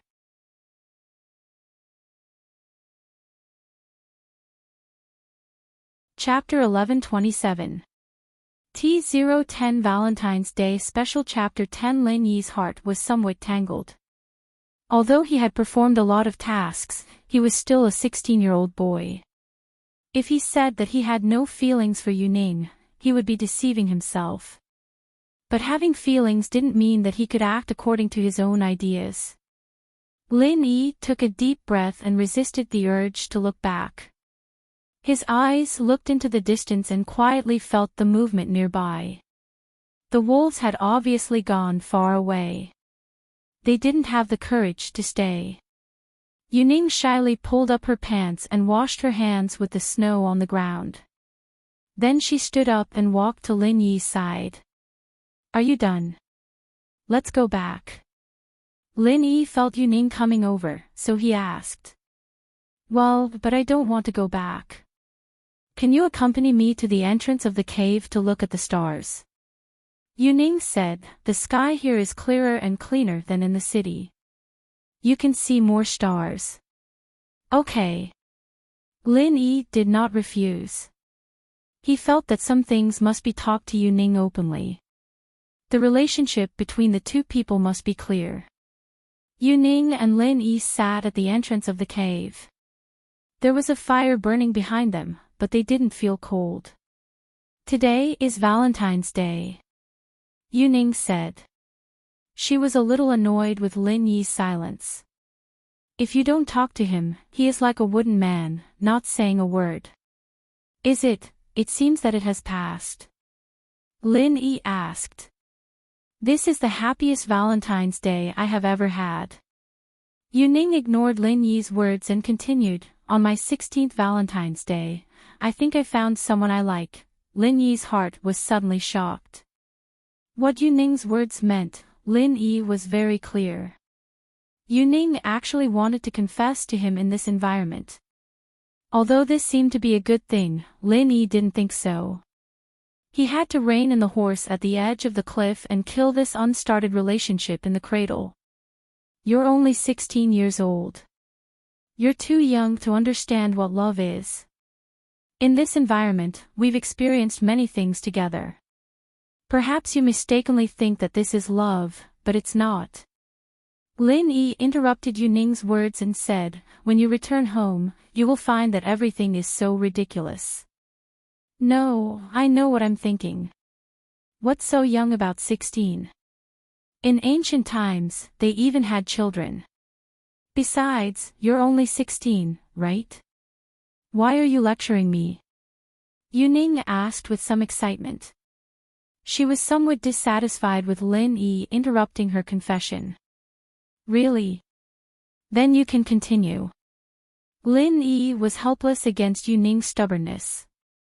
He was thinking about how to convince her. "Eagle, I like you." Yu Ning finally said the words that she had been suppressing for a long time. After that, she breathed a sigh of relief as if she had completed a major event. "What do you like about me?" The reason why Lin Yi let Yu Ning continue was that he wanted to solve this matter from the root cause. "You give me a sense of security. Before, because I got into trouble, in such a dangerous situation, you could have escaped alone, but you risked your life to protect me. You were injured because of my willfulness, but you didn't complain at all." Yu Ning said, "At that moment, I fell in love with you." "Miss you, don't you think your idea is ridiculous? I'm a bodyguard, responsible for your safety. If it was someone else, they would do the same. My duty is to be responsible for my superiors. What does it have to do with me risking my life to save you?" Lin Yi said coldly, "In other words, if the object of my protection was not you, I would also do the same. That I don't care.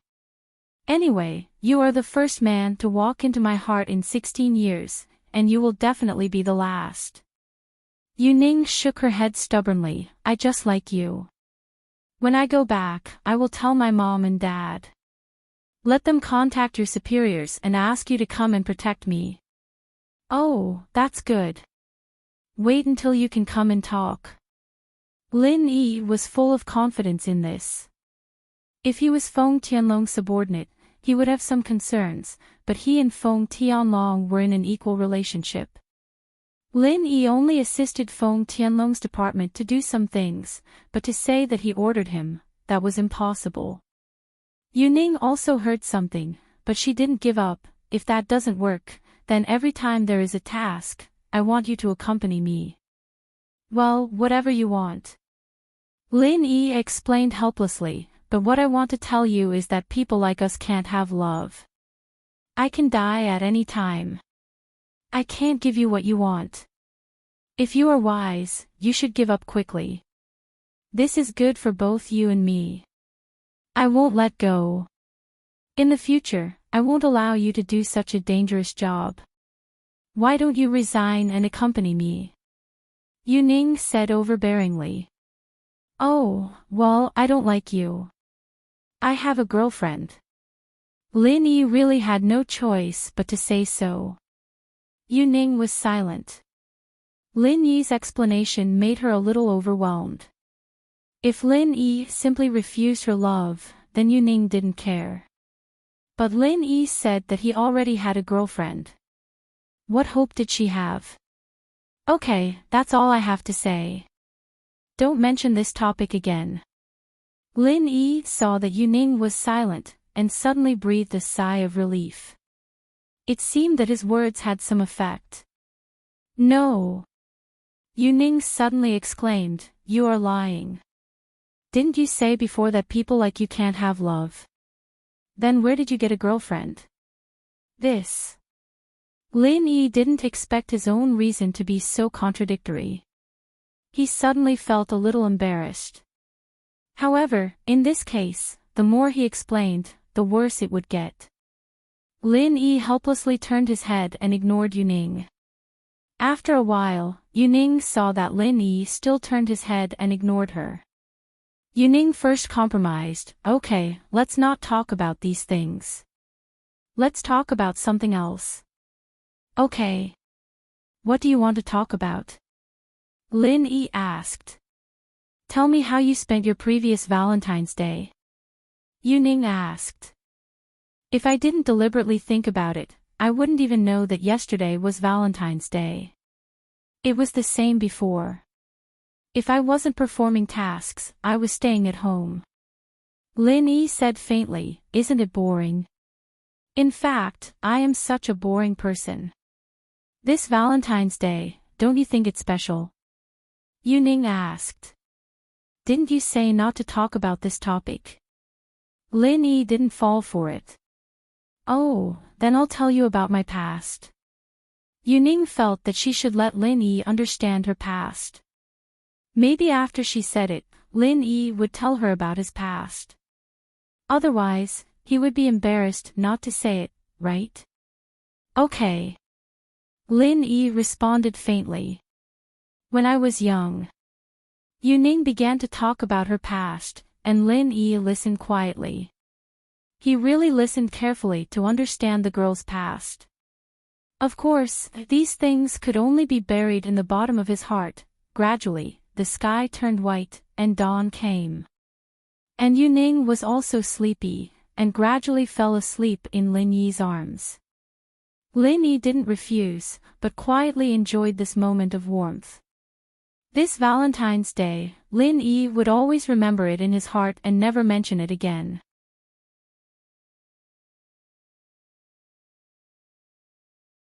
Chapter 1128. Guaranteed Success Vice Leader. He's a mystic mid-phase peak physical practitioner. Why would he listen to me? And when he came, you guys told me that he was here to help me, but he wasn't my underlings, so my words were useless. Jiang Wen smiled bitterly. I've found him a lot of girls, but that fighter Li is a psychopath, and he likes good girls. He wanted to force them to be his concubine, but unfortunately, that girl's lover is also a master, and he killed him with one punch. Jiang Wen, you're not lying, are you? The deputy leader frowned. He always felt that killing fighter Li, who was a peak middle phase mystic class master, with one punch was a bit unimaginable.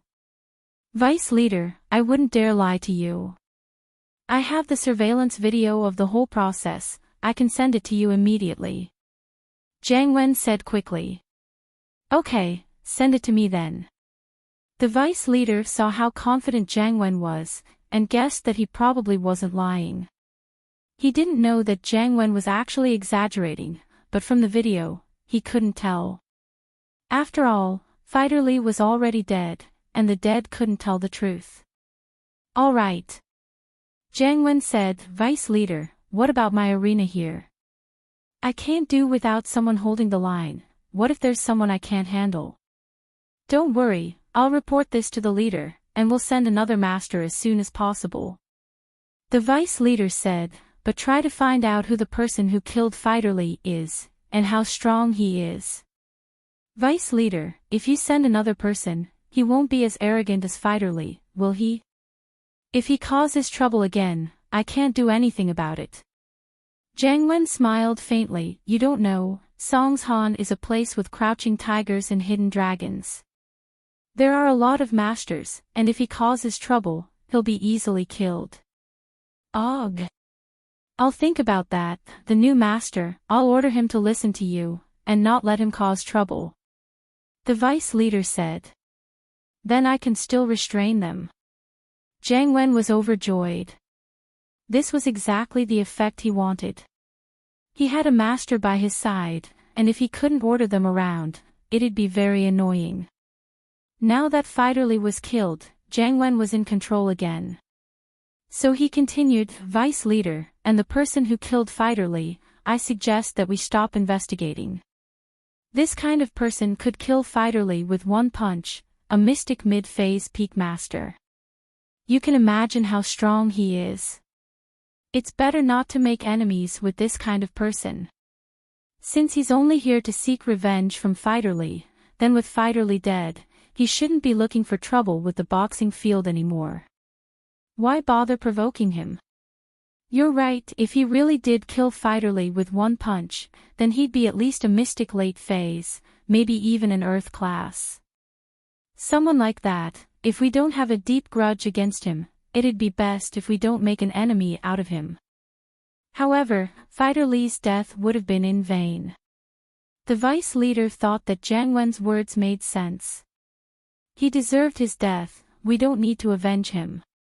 My main goal is to make money. If I get into trouble like this, then how can I open this boxing field? Jiang Wen didn't care at all about fighter Li's death, and he didn't even think about avenging him. Jiang Wen, on the other hand, felt that it was best not to involve the boxing field. I'll discuss this with the leader first. After all, he's from the Firewolves gang. If he died for nothing, then wouldn't it seem like we're afraid of him?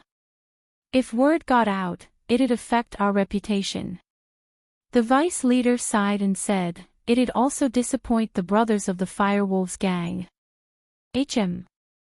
Then if you want to investigate, you better send more masters to investigate. I don't dare. You know that I'm just a normal person, I can't participate in a fight between masters like this. Jiang Wen really didn't want to make enemies for Fighter Li. He was living quite a carefree life now. He had 2 kidneys, and he could be considered a complete person. He was doing business every day, and other than getting Meng Yao, Jiang Wen didn't have anything else to ask for. So Jiang Wen didn't want to go against those masters at all. That's fine, you should focus on running the boxing field, the leader and I will investigate this. The vice leader said. After hanging up, Jiang Wen finally breathed out in relief. It seemed like he had successfully removed the responsibility. Since there was no evidence, he'd just push all the blame onto Fighter Li. Jiang Wen didn't object when Fighter Li wanted to make Yu Yuanyuan a concubine, but Fighter Li didn't investigate Yu Yuanyuan's background clearly. Jiang Wen made a call and called Scorpion in. Master Wen, you're looking for me? Scorpion asked respectfully.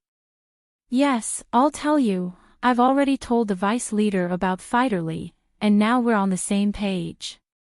Jiang Wen said and told Scorpion what he said before, did you hear that?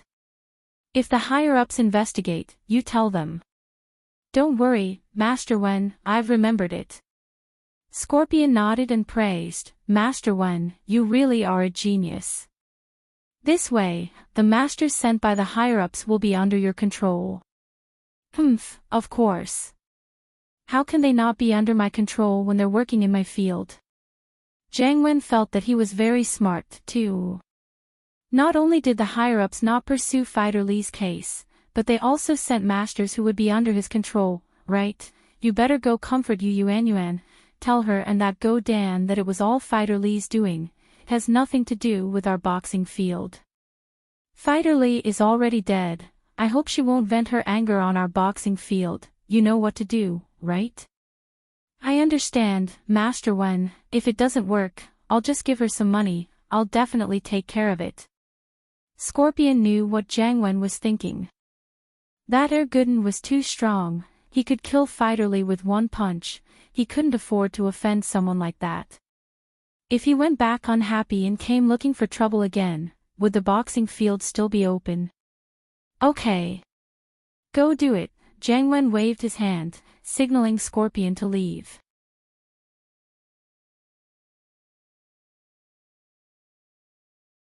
Chapter 1129. What's wrong with you?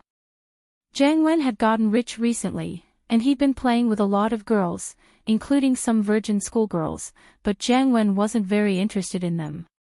He still thought that Meng Yao was better. Childhood sweethearts, after all. It was hard to forget. Jiang Wen realized that he liked Meng Yao more and more. Uncle Chu, it's me. After leaving the arena, Jiang Wen got into his Ferrari and called Pingzhan. Oh. Jiang Wen, what's up? Pingzhan asked faintly. Pingzhan's impression of Jiang Wen had never been too good, especially after the incident last time where Jiang Wen tried to take advantage of the situation. His impression of Jiang Wen had taken a nosedive. Uncle Chu, where are you? I'd like to pay you a visit. Jiang Wen said. I'm at the company, I'm not done yet. There's no need for a visit, we can talk on the phone. Pingzhan's attitude was clear. He didn't want to meet Jiang Wen. Jiang Wen wasn't happy after being rejected. He cursed in his heart. Pingzhan, you old bastard. If it weren't for Lin Yi, Pingzhan Industries would have been destroyed a long time ago. You're still at the company. Go stay at home. It's nothing. It's just that I haven't seen you in a while, Uncle Chu. I just wanted to say hello. On the surface, Jiang Wen was still very polite. He hadn't fallen out with House Chu yet, so it didn't matter if Pingzhan didn't like him. I see. Thank you. Pingzhan said faintly. I still have things to do. I'll hang up first if there's nothing else. Uncle Chu, I really wanted to help you last time. You didn't agree to my conditions, but I was planning to help you in the dark. I didn't expect Lin Yi to recover his strength so quickly. So I was late. I hope you don't blame me, I wasn't in a good situation back then.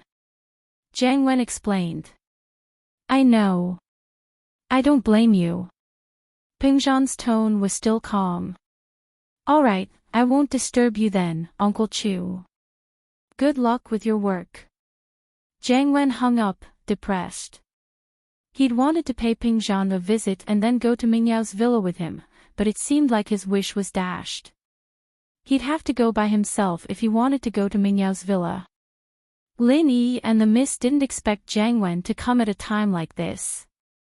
Jiang Wen had tried to ask Mingyao for her hand in marriage when House Chu was in trouble. Lin Yi knew about this, and so did the Mississippi. Lin Yi didn't cause trouble for Jiang Wen last time because Jiang Wen didn't do anything to harm House Chu. Jiang Wen went into hiding after that, so Lin Yi didn't bother with him. Yao Yao lil sis, long time no see. You're getting prettier and prettier. Jiang Wen handed the rose to Meng Yao. Meng Yao frowned. Although she was disgusted, she still took the flower and passed it to Shu. Shu, this is for you. Shu, this is for you, shield bro. Oh. Yushu took the flowers and smiled at Lin Yi. Shield bro, this is for you. Ha. Lin Yi took the flowers and looked at Jiang Wen's green face. A cold smile appeared on his face. Lin Yi always had the upper hand when fighting with Jiang Wen. As long as Jiang Wen didn't do anything out of line, Lin Yi wouldn't do anything to him. Plus, Lin Yi had some understanding of Jiang Wen's background. Jiang Wen wasn't a big deal, but Jiang Wen had the fire wolves behind him. Lin Yi didn't want to make too many enemies for House Chu. The Shao family's problem wasn't solved yet. If the power behind Jiang Wen jumped out again, it'd be troublesome. Lin Yi, on the other hand, didn't care. He could just leave and go back to Star West Village. There was old Lin and Air Gooden. Anyone who came would die. But House Chu wasn't the same. If Lin Yi left, what would happen to the Miss and Shu? Jiang Wen had always wanted to kill Lin Yi, but he never succeeded. Lin Yi was too strong. Even with Fighterly, he didn't dare fight Lin Yi head-on. Wasn't Ma Zhu strong? Didn't he get crippled by Lin Yi in the end? So, Jiang Wen could only swallow his anger and act like he didn't care. He smiled. What, aren't you going to invite me in? Yao Yao sis. Oh, please come in. Meng Yao was a polite person. She was annoyed by Jiang Wen, but she still moved aside to let Jiang Wen in because of their childhood friendship. But, Meng Yao didn't give Jiang Wen any face after entering the villa. She continued watching TV with Yushu. Jiang Wen was going crazy when he saw the cartoon. He didn't want to watch it, and they didn't have anything in common. Even if he wanted to talk to Meng Yao, they wouldn't be able to. Ha ha ha. Meng Yao and Yushu burst into laughter as they watched the scene unfold on TV. Jiang Wen frowned. Was this funny? But for Meng Yao, he had to force himself to continue watching. He knew that Meng Yao and Yushu wouldn't talk to him until they finished watching the cartoon. He'd get scolded if he disturbed them. He watched for a while, but Jiang Wen still couldn't get into it. The only interesting thing was that the characters were a little funny. After a strange character appeared, Jiang Wen finally started laughing, but as he laughed, Jiang Wen felt that something was wrong. Meng Yao and Yushu weren't laughing. He was the only one. Jiang Wen stopped laughing when he saw Yushu's murderous gaze. He looked at Meng Yao and Yushu awkwardly. What are you laughing at? Is there something wrong with you? Yushu asked. Ugh. Jiang Wen lowered his head awkwardly. Finally, the Miss turned off the TV after the cartoon was over. Jiang Wen took the opportunity to ask, Yao Yao sis, it's almost the Labor Day holiday. What are your plans? Are you planning to go out and play? I'm planning to. Meng Yao understood what Jiang Wen wanted. He wanted to invite her and Yushu to go out and play during the holiday.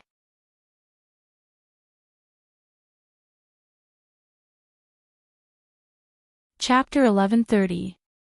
Not letting you go. Jiang Wen had always believed that feelings were something that needed to be nurtured. Only when two people spent a long time together could they develop feelings for each other. And so he kept creating opportunities for himself. Don't bother, we'll go on a road trip. Meng Yao rejected Jiang Wen's suggestion. She'd already discussed with Shu and Lin Yi that they'd go to the seaside the night after Lin Yi's product launch. A road trip. Jiang Wen wasn't expecting Meng Yao to choose a road trip, disappointed. He'd been thinking of going somewhere more romantic abroad with Meng Yao, but it didn't seem like that was possible anymore. They could only do it around Songshan. But so be it. Jiang Wen couldn't control Meng Yao's thoughts and could only go along with her. A road trip is good, it's more relaxing and less stressful. Count me in. I'll go with you guys. There are some things that girls can't do, so leave it to me. Things like carrying bags, I can do it. No need, we have shield bro. You're too weak, you don't even have a kidney. You can't do anything heavy. Yushu didn't like Jiang Wen either. I have a kidney now, I got another one. I'm a normal person now. Jiang Wen quickly explained. He was afraid that Meng Yao would misunderstand that his kidney wasn't working properly and affect their sex life after marriage. I'm going with a classmate. There's someone else other than me and Shu. It's not convenient for you to go with us. Meng Yao rejected Jiang Wen's suggestion. Jiang Wen frowned. He didn't expect Meng Yao to be going with a classmate. But he didn't plan on giving up. This was a good opportunity. It's fine. How about this, I'll drive with Taizao too. We'll go our own way, what do you think? Up to you. Meng Yao said faintly. There was no reason for her to reject Jiang Wen's suggestion. It wasn't like she could restrict his freedom, after all. It was his right to go wherever he wanted. It didn't matter as long as he didn't interfere with her. Then it's settled. When are you guys leaving? Where are you planning to go? I'll prepare beforehand. Jiang Wen's face lit up when Meng Yao agreed. Let's go to the beach. We'll leave on May 1st. Meng Yao didn't try to hide it. It wasn't much of a secret, she knew Jiang Wen's personality very well, he wouldn't stop until he got what he wanted. If she didn't tell him, he might even send people to her house to follow her.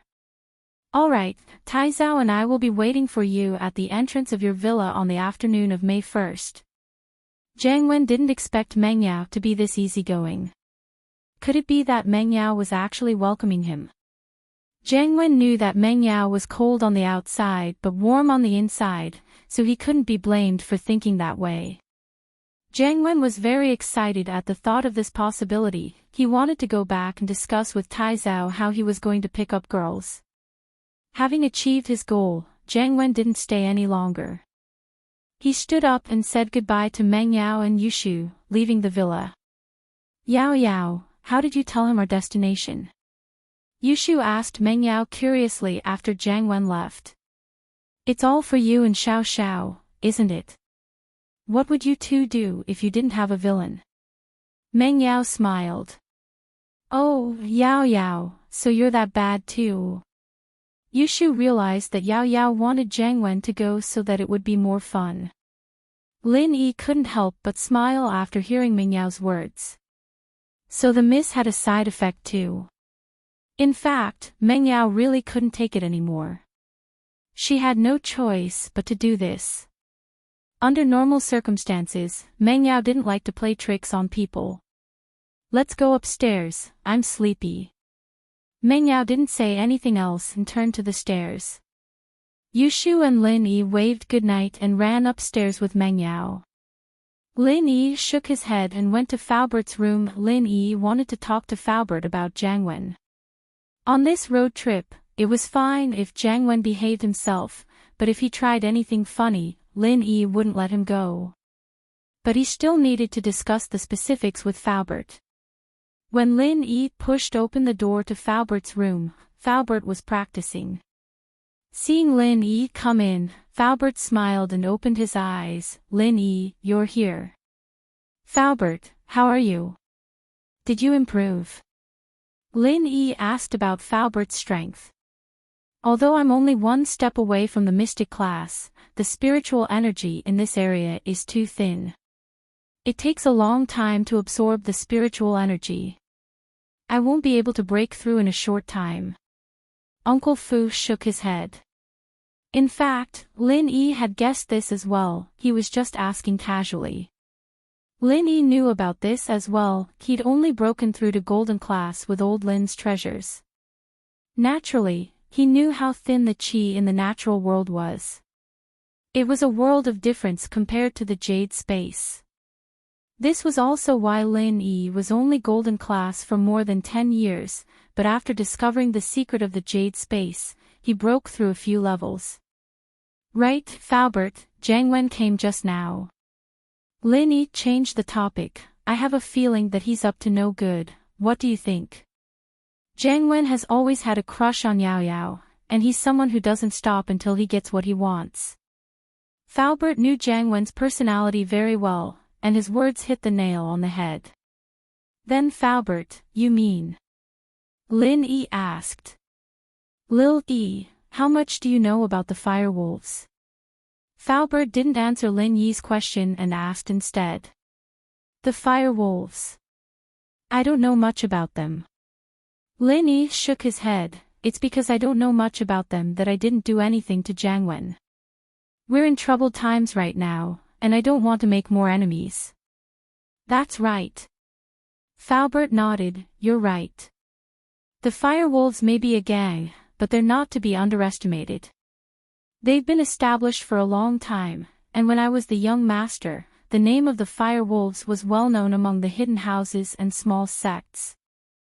It could be said that the firewolves are no weaker than the hidden houses and small sects. Oh. The firewolves are that powerful? Lin Yi blinked. Yes, Jiang Wen is from the firewolves, but I don't know House N's position in the firewolves, so it's better not to touch him for now. Faubert nodded, you can teach him a lesson, but you can't kill him.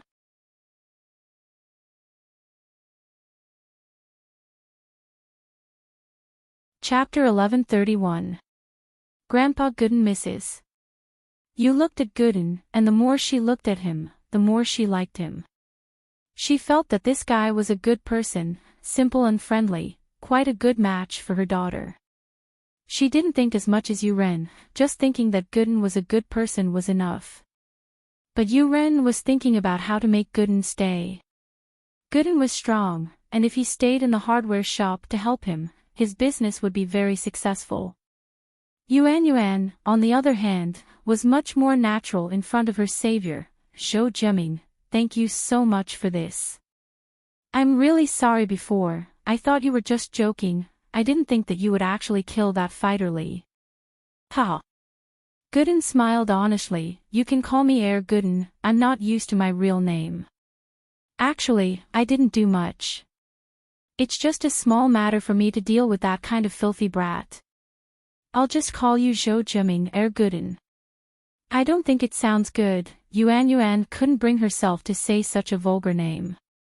As the two were talking, there was a knock on the door. Yu-Ren and Mrs. Yu jumped in fright. They were worried that Fighter Li would be killed by Air Gooden, and that the arena would send people to take revenge. But with Air Gooden here, it gave them some confidence. Now that someone really knocked on the door, they couldn't help but feel nervous again. Old man, it wouldn't be an enemy, would it? Mrs. Yu's face was shocked, not daring to open the door. I'll go see. Yu-Ren was nervous as well, but last time, Fighterly sent the door flying with one punch, and Yuren felt that he couldn't pretend he wasn't home. He could only force himself to open the door. "Uncle Yu, I'll go with you." Gooden stood up, wiping the oil off his mouth nonchalantly as he walked to the door with Yuren. With Gooden with him, Yuren was much more at ease.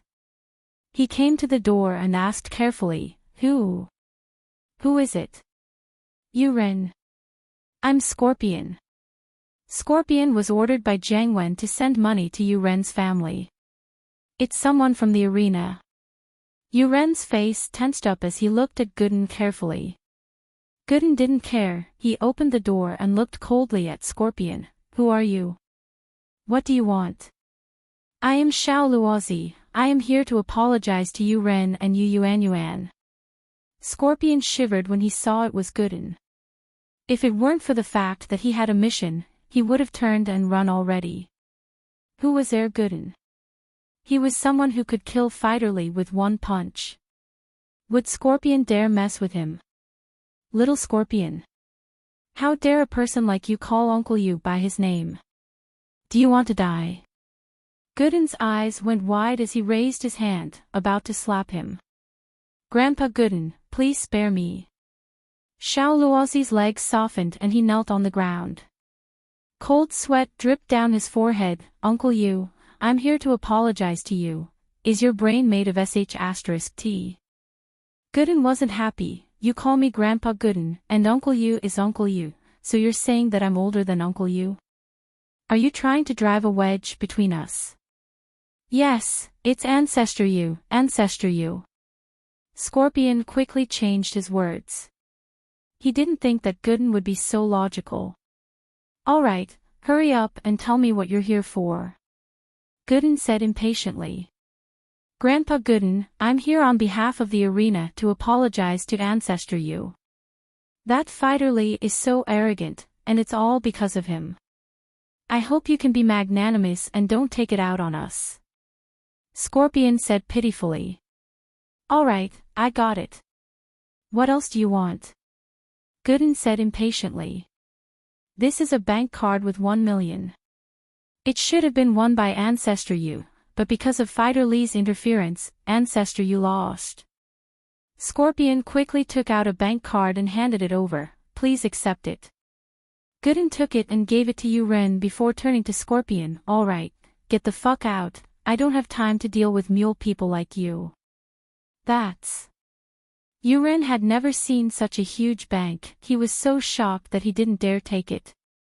But, after hearing Gooden's confirmation, Scorpion was already running away. Yuren had the bank, there was no way he could return it. At this moment, Yuren and his family breathed a sigh of relief. Scorpion came personally to apologize, and didn't come to question them. This meant that the underground arena was afraid of Gooden. Not only did they not dare to cause trouble for him, but they were also afraid that Gooden would cause trouble for them again. That was why they gave him this 1 million credit card. Yuren felt like he was dreaming as he held the 1 million bank. He had 1 million just like that.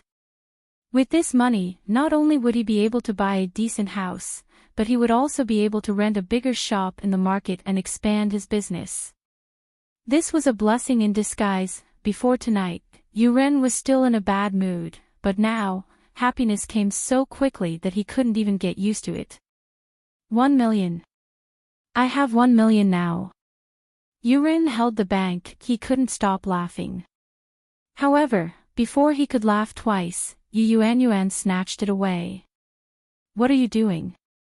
Yuren jumped. "Zhou Jiming asked for this money, we should give it to him," Yuanyuan said as she passed the card to Gooden.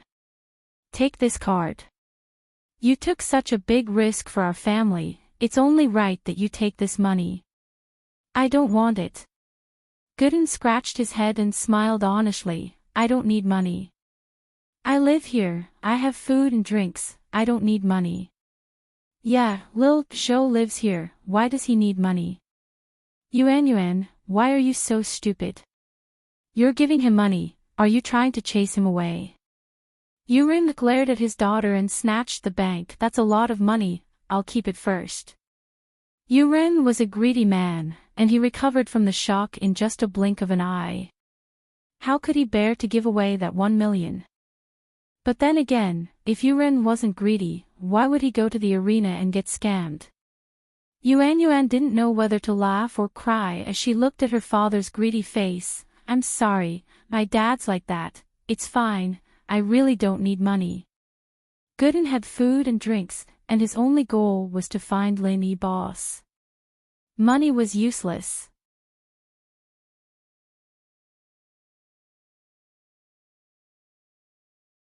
Chapter 1132.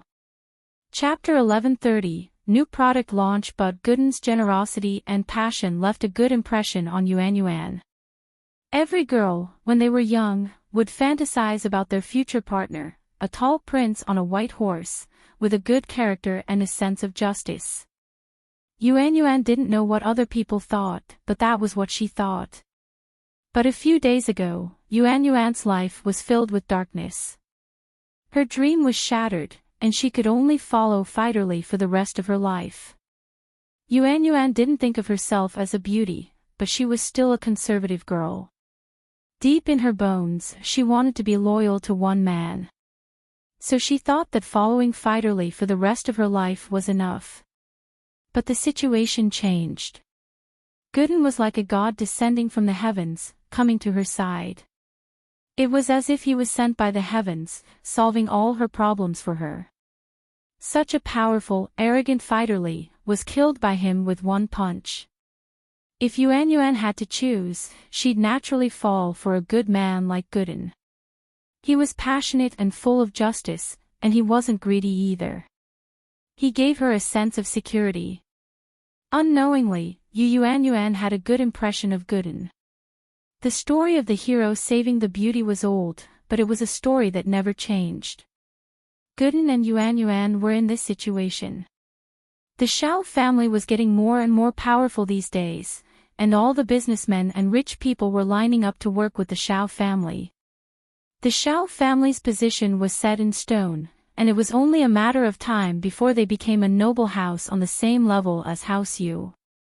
The Shao family's two brothers couldn't stop smiling. It could be said that after old Zhao's death, the two Shao family brothers were this happy. They didn't have to worry about the Shao family's future anymore.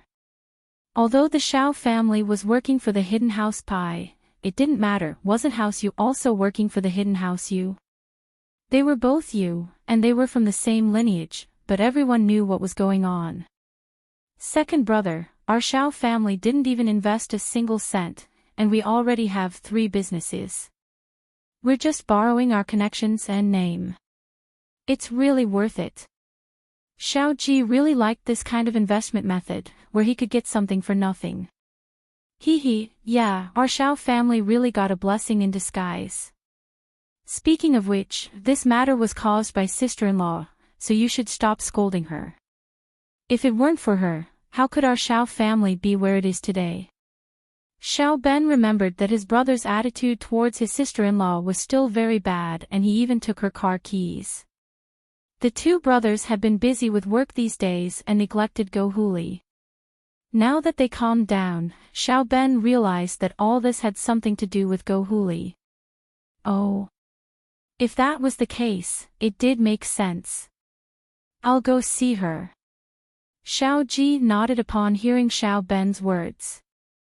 He felt that his brother's words made sense, so he turned around and went upstairs. When the old man passed away, Xiao Ben thought about fighting for the position of the head of Xiao family, but now, although his brother was the head of the house, he couldn't make any decisions. Even things like persuading his sister-in-law had to be decided by Xiao Ben. This made Xiao Ben feel that he was no different from the head of the house. Xiao family's big and small matters were all decided by him. His brother was just a name, so he didn't want to fight for the head of the house. It was good this way. Xiao Ji went upstairs and pushed open Gohuli's door.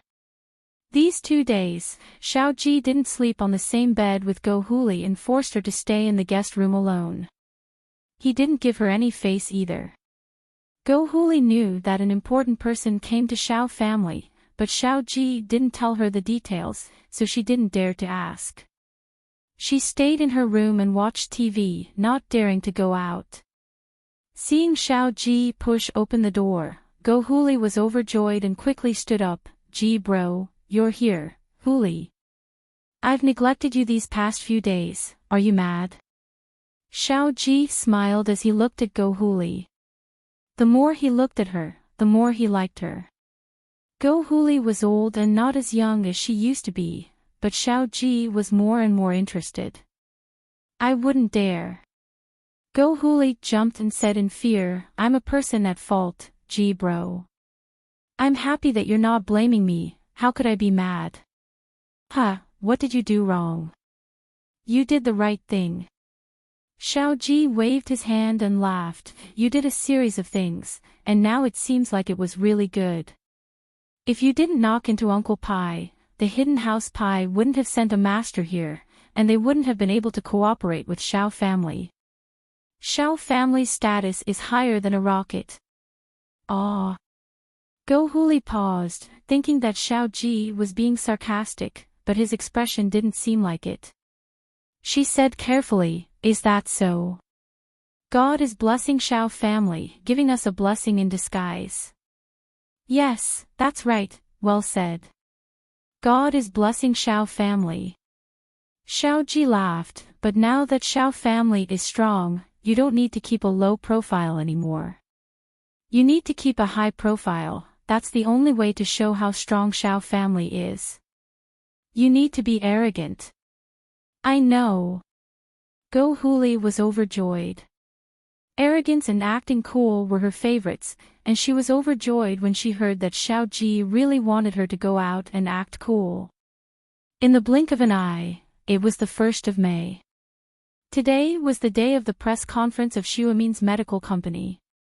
During this period of time, the reputation of the Guan Xuemin Medical Company could be said to be like the sun in the sky, especially after the poisoning incident of the first high school students was solved. People from all walks of life were waiting for the Guan Xuemin Medical Company to launch an amazing product. They had high expectations for the Guan Xuemin Medical Company. Lin Yi wasn't attending as a staff member, nor was he attending as a guest. He was keeping a low profile, just like the people who were there to watch the show. Since the conference was held in the open air, Fatty Lai didn't stop the normal people from watching, but he hired professional security to maintain order. Lin Yi, Tang Yun, and Xiao Xiao attended the press conference together. Shu wanted to join in the fun too, but the miss dragged her to the supermarket to buy the things they needed for the trip. Shu wasn't too happy, but considering Xiao Xiao's condition, she had no choice but to tolerate it for now.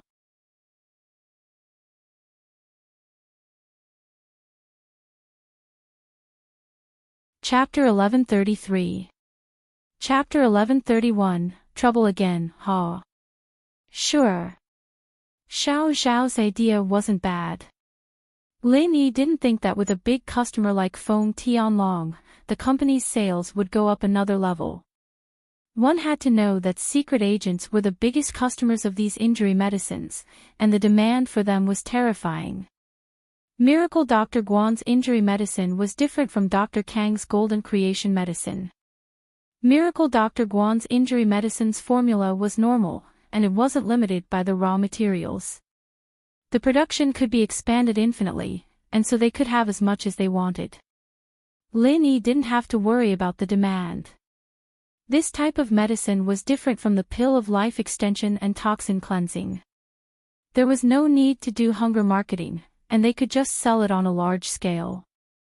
Kong Mingming stood in the crowd, coldly watching the bustling scene. He was a little jealous. There were so many reporters here, and many of them were uninvited. Kong Xiaoming didn't like the fact that so many people were paying attention to a newly established company.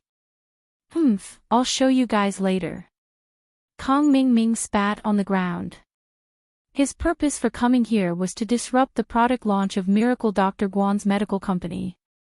Although House Kong had started to control the supply channels for the rare materials, and they were willing to pay a high price to buy them back, House Kong felt that Miracle Dr. Guan's medical company should have some in stock, or else they wouldn't have held a product launch.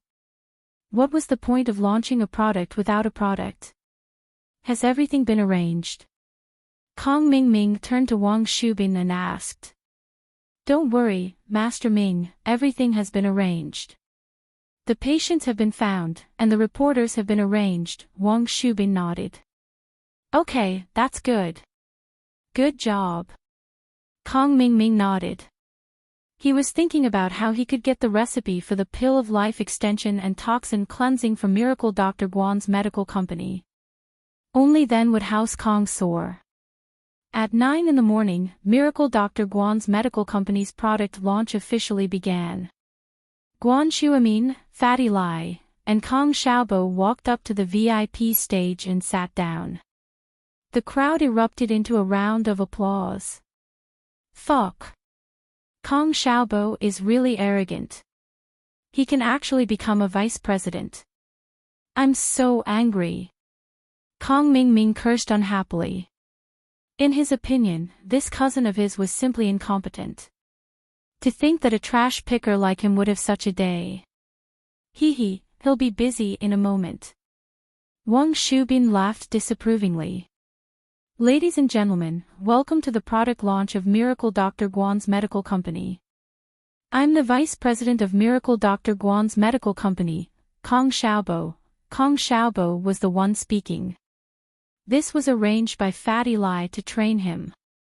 Fatty Lai was used to this kind of scene, and Guan Xuemin, as an authoritative figure in the medical world, had attended all kinds of events. The only one who hadn't experienced it was Kong Xiaobo. Although Kong Xiaobo was nervous, he knew that this was a test for him. So, he had prepared the script for the product launch many days ago.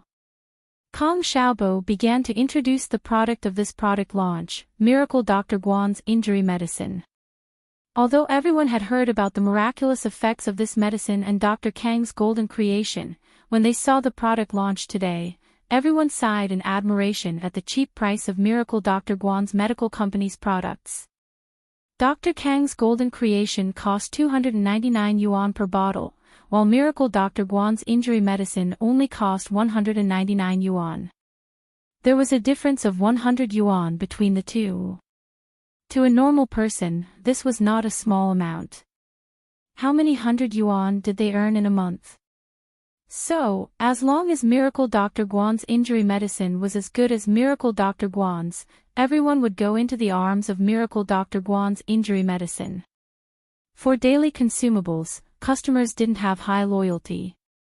They would use whoever was cheaper and better.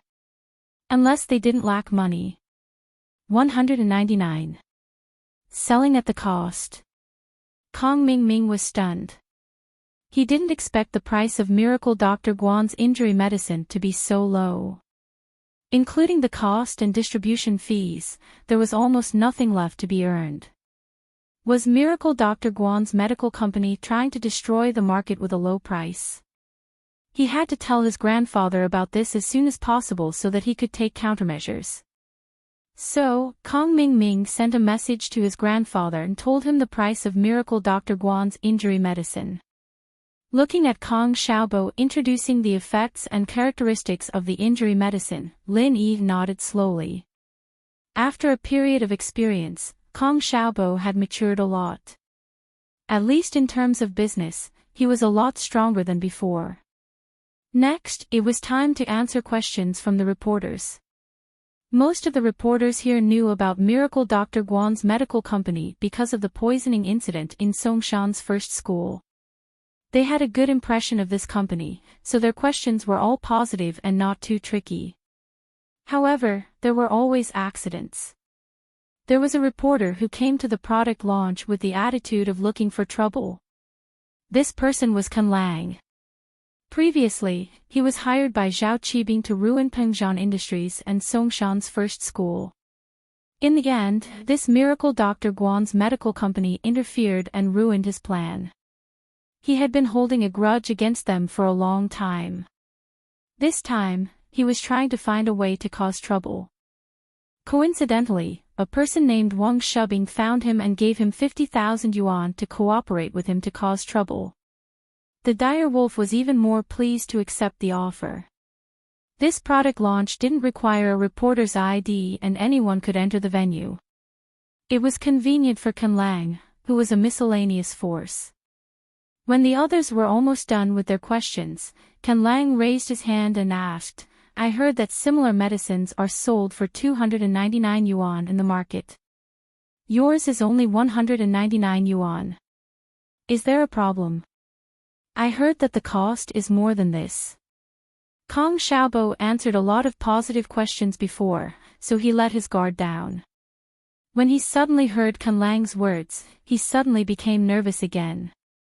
Fortunately, he had rehearsed a similar situation before, so he didn't have any stage fright. He smiled slightly and answered, "May I ask, how do you know that the cost is more than this?"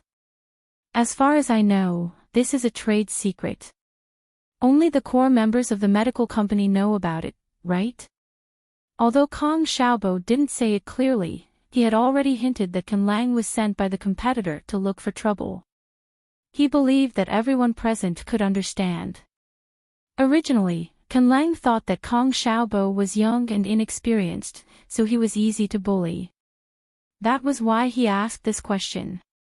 He didn't expect this kid to be so tricky. It made it difficult for him to deal with him.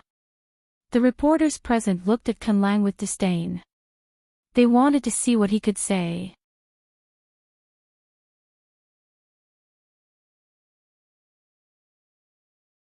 Chapter 1134. The injured person. I'm here today to seek justice for the victims. Someone used your medicine, and not only did it not stop the bleeding as you said, it even caused the wound to fester. I've brought him here today, and the purpose is to expose a black-hearted businessman like you in front of everyone. The dire wolf accepted Wang Shubin's money, so naturally, he would follow Wang Shubin's orders. Everyone, look at my hand. After using Miracle Dr. Guan's injury medicine, it's completely festered. I almost had my arm amputated. A dark and thin man standing next to crippled wolf suddenly shouted at the top of his lungs. He stretched out his hand wrapped in gauze and shook it as he shouted at the people present. Wow, it's that serious. The other people who were hired by the dire wolf to pretend to be ordinary people also sighed. It seems like this company is really unreliable. Everyone, don't buy it. This kind of thing that hasn't been tested by the market won't work. It's better to buy the more expensive Dr. Kang's Golden Creation medicine. Yes, this company is really a scam. Another person also said in agreement. Medicine isn't like other things, you can't just use it like that. Another person added. The more people said, the more people who didn't know the truth were misled and started to doubt the products of Miracle Dr. Guan's medical company. Everyone, quiet down. Kong Xiaobo wasn't in a hurry at this moment. He smiled and looked at the crowd, then looked at the victim, who raised his hand, and said with concern, "Patient, is your hand okay? If there's a problem, you should go to the hospital as soon as possible. Don't stay here, what if it gets infected?" "What do you mean? Are you chasing me away?" "Everyone look, he's feeling guilty." The person who raised his hand shouted. "I'm just worried about you." Kong Xiaobo waved his hand. Our Miracle Dr. Guan's medical company is holding a product launch today. The product will only be sold after today. It has never been sold in the market before. May I ask this patient, where did you buy your injury medicine? Could it be some other brand that you remembered wrongly? Quack. The patient froze and didn't know what to do. He was paid to mess around, and the lines were given to him by the dire wolf. How would he know that Miracle Dr. Guan's medicine hadn't started selling yet? Then where did his injury medicine come from? Could it be that it was stolen from the company? He was not stupid. Naturally, he would not say that. If he said that, not only would he not be able to frame them, but he would also be arrested by them. They could totally say that you stole a test product, not a finished product. I think I remembered wrongly. The patient suddenly blushed and walked away dejectedly. Residual Wolf did not investigate this at all in advance. Today's matter was just his usual way of blackmailing people. How could he know that their medicine had not been on the market yet? It seems that this patient really remembered wrongly. Then let's continue to answer the reporter's questions. Kong Xiaobo smiled and continued. At this time, the people present suddenly realized that this patient was a liar. He was probably not instructed by a competitor, or he was here to extort money. The dire wolf clenched his teeth. He was very angry. Fortunately, he had a second trump card. However, Kong Mingming was very angry. He stared at Wang Shubin and said, "You found this person. What the hell?" Not only did he not slander Miracle Dr. Guan, but he also brought trouble to himself. Let people think that there is a problem with our Dr. Kang's medicine. I'm sorry, Master Ming. This person was found by the dire wolf. I didn't know. Wang Shubin carefully apologized. This dire wolf is also an idiot. How did you find someone like him? Kong Mingming said unhappily. I had no choice. In Songshan, we don't have any connections, and we don't know any reporters. I had to spend a lot of effort to contact this dire wolf online. Wang Shubin said with a bitter smile. Okay, have we arranged our own people? Kong Mingming waved his hand. Since this matter had nothing to do with Wang Shubin, Kong Ming didn't want to pursue it. Don't worry, Master Ming. There will be no problem this time. Wang Shubin nodded. I'm sorry. I was also deceived by that person. In our line of work, we like to fight for justice. I am a righteous person, so please forgive me. The dire wolf said with a laugh. It's okay. A news reporter should have the spirit of doubt. Kong Xiaobo didn't agree with the dire wolf's words, but on the surface, he was magnanimous. I accidentally cut my hand. At this moment, a long-haired, cultured man suddenly exclaimed, "Get out of the way, I'm going to bandage it." As he said this, the man pushed the dire wolf and wanted to walk past him. There is so much blood. You really need to bandage it. The dire wolf was shocked, but he suddenly said, "Oh right, isn't this the conference for Miracle Dr. Guan's injury medicine?" Vice President Kong said that their medicine can stop bleeding immediately. Why don't you go and apply some? Okay. The man nodded gratefully and ran towards the rostrum. Vice President Kong, can you help me apply some injury medicine? Kong Xiaobo frowned. Things were obviously out of his expectation. This was something he didn't expect. Although this person's request was simple, it was strange for him to appear at this time. Especially since it was related to the dire wolf, Kong Xiaobo couldn't be too careful. What's wrong? Vice President Kong is reluctant to apply it for me. Or are you not confident in your company's medicine? This is a good opportunity to advertise. If your medicine is really good, then wouldn't I be a living advertisement? The man saw Kong Xiaobo hesitating and said immediately. Then I'll apply some for you. Fatty Lai spoke at this time. He took out a new bottle of Miracle Dr. Guan's injury medicine and opened it. Although Fatty Lai was suspicious of this person's sudden appearance, he still applied the medicine because of his confidence in Lin Yi. Generally speaking, testing medicine on the spot was a marketing trick of the pharmaceutical company. But this person wasn't invited by Fatty Lai, so Fatty Lai was suspicious.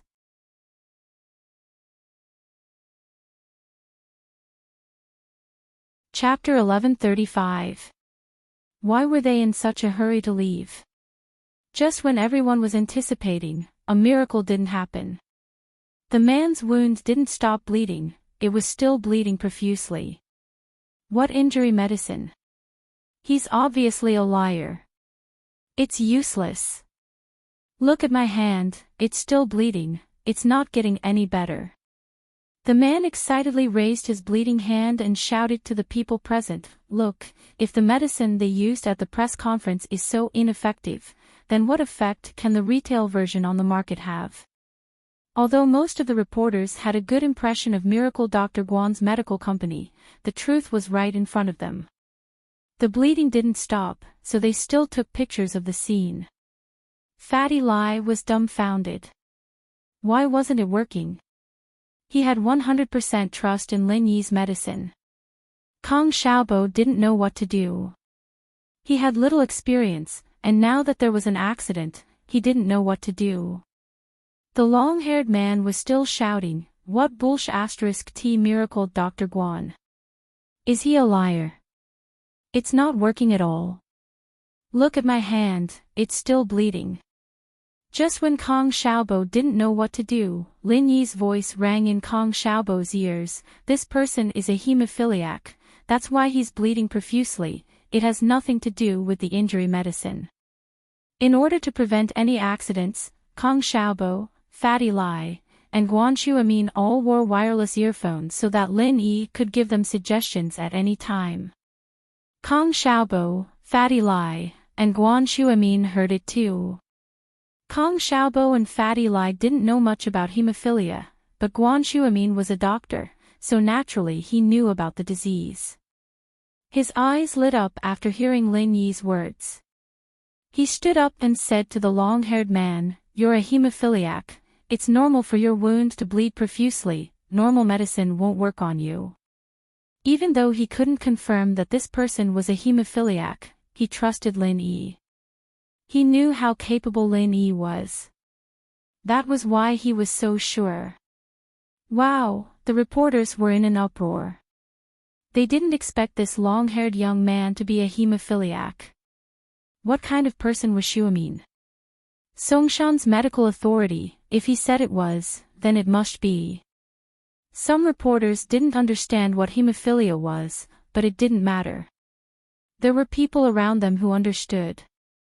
They communicated with each other and understood that hemophiliacs' wounds would bleed non-stop. You're talking nonsense. How am I a hemophiliac? Aren't you framing me? What proof do you have? The long-haired young man didn't expect Guan Shuamin to be able to tell that he was a hemophiliac just by looking at him. He panicked, but he didn't have any evidence, so he tried to defend himself. "Speak, who sent you here? What is your motive for coming here?" Fatty Lai also treated Lin Yi's words like an imperial edict. If Lin Yi said this person was sick, then this person must be sick. The medicine doesn't work, so you start framing me. You think I'm a hemophiliac just because you say I'm a hemophiliac? I'd say you're an AIDS patient. The long-haired young man said angrily. Kong Mingming, Wang Shubing, and the dire wolf didn't expect Guan Shuamin to be able to tell that this long-haired young man was a hemophiliac. This was out of their expectations. This person was hired by them. Wang Shubing had already promised him that as long as he cooperated, they would give him 50,000 yuan as a reward. Hemophilia itself was expensive, and this person only hesitated for a moment before agreeing. He could get 50,000 yuan just by messing around, so why not? Is old man Guan really a miracle doctor? He can even tell that I'm a hemophiliac. This isn't going to be easy. Kong Mingming frowned. Don't worry, this person is mentally strong. So what if he can tell? Will Guan Shuamin drag him to do a blood test on the spot? Hemophilia is something that can't be diagnosed with just by looking at it. As long as he refuses to admit it, there won't be a problem. After today's press conference, who can find him? Wang Shubing comforted him. Yes, that makes sense. Kong Mingming nodded and felt a little more at ease. At this time, the dire wolf spoke again. Everyone in the industry, look at this, these black-hearted businessmen, we should unite and expose them. I've said it before, 199 yuan isn't even enough to cover the cost. As far as I know, the raw materials for this golden creation are very rare, and this price is definitely a loss. Now everyone can see it, right? They must be using shoddy goods to make a profit and leave. The direwolf's words were very provocative, and his people in the crowd also stood up and echoed him, loudly criticizing the irresponsible behavior of Miracle Dr. Guan's medical company. Yeah, I'm going to fight you guys to the death as the victim today. If you don't give me an explanation, this isn't over. The long-haired man saw that everyone was supporting him, and he immediately became confident. You guys have to pay the price for framing me as sick. But at this time, Guan Shuamin showed his calm personality. He was an experienced expert, and naturally, he wouldn't be afraid. He didn't argue, and only looked at the long-haired man and said indifferently, whether you're sick or not, we'll know soon enough. I've already sent your photo to Director Qin of the Songshan First People's Hospital. If you've been treated in Songshan, and there's a medical record, then I believe we'll be able to find out your identity very soon. Ah. The long-haired man was stunned, and his face turned a little ugly. Of course, he was a hemophiliac, and he knew this very well. Most importantly, he did receive treatment at the Songshan First People's Hospital. In other words, all the experts in the hematology department at the Songshan First People's Hospital knew him. As long as they took his photo to the experts to identify him, his identity would be revealed. The long-haired man suddenly retreated, because his identity was about to be exposed, and he couldn't lie anymore.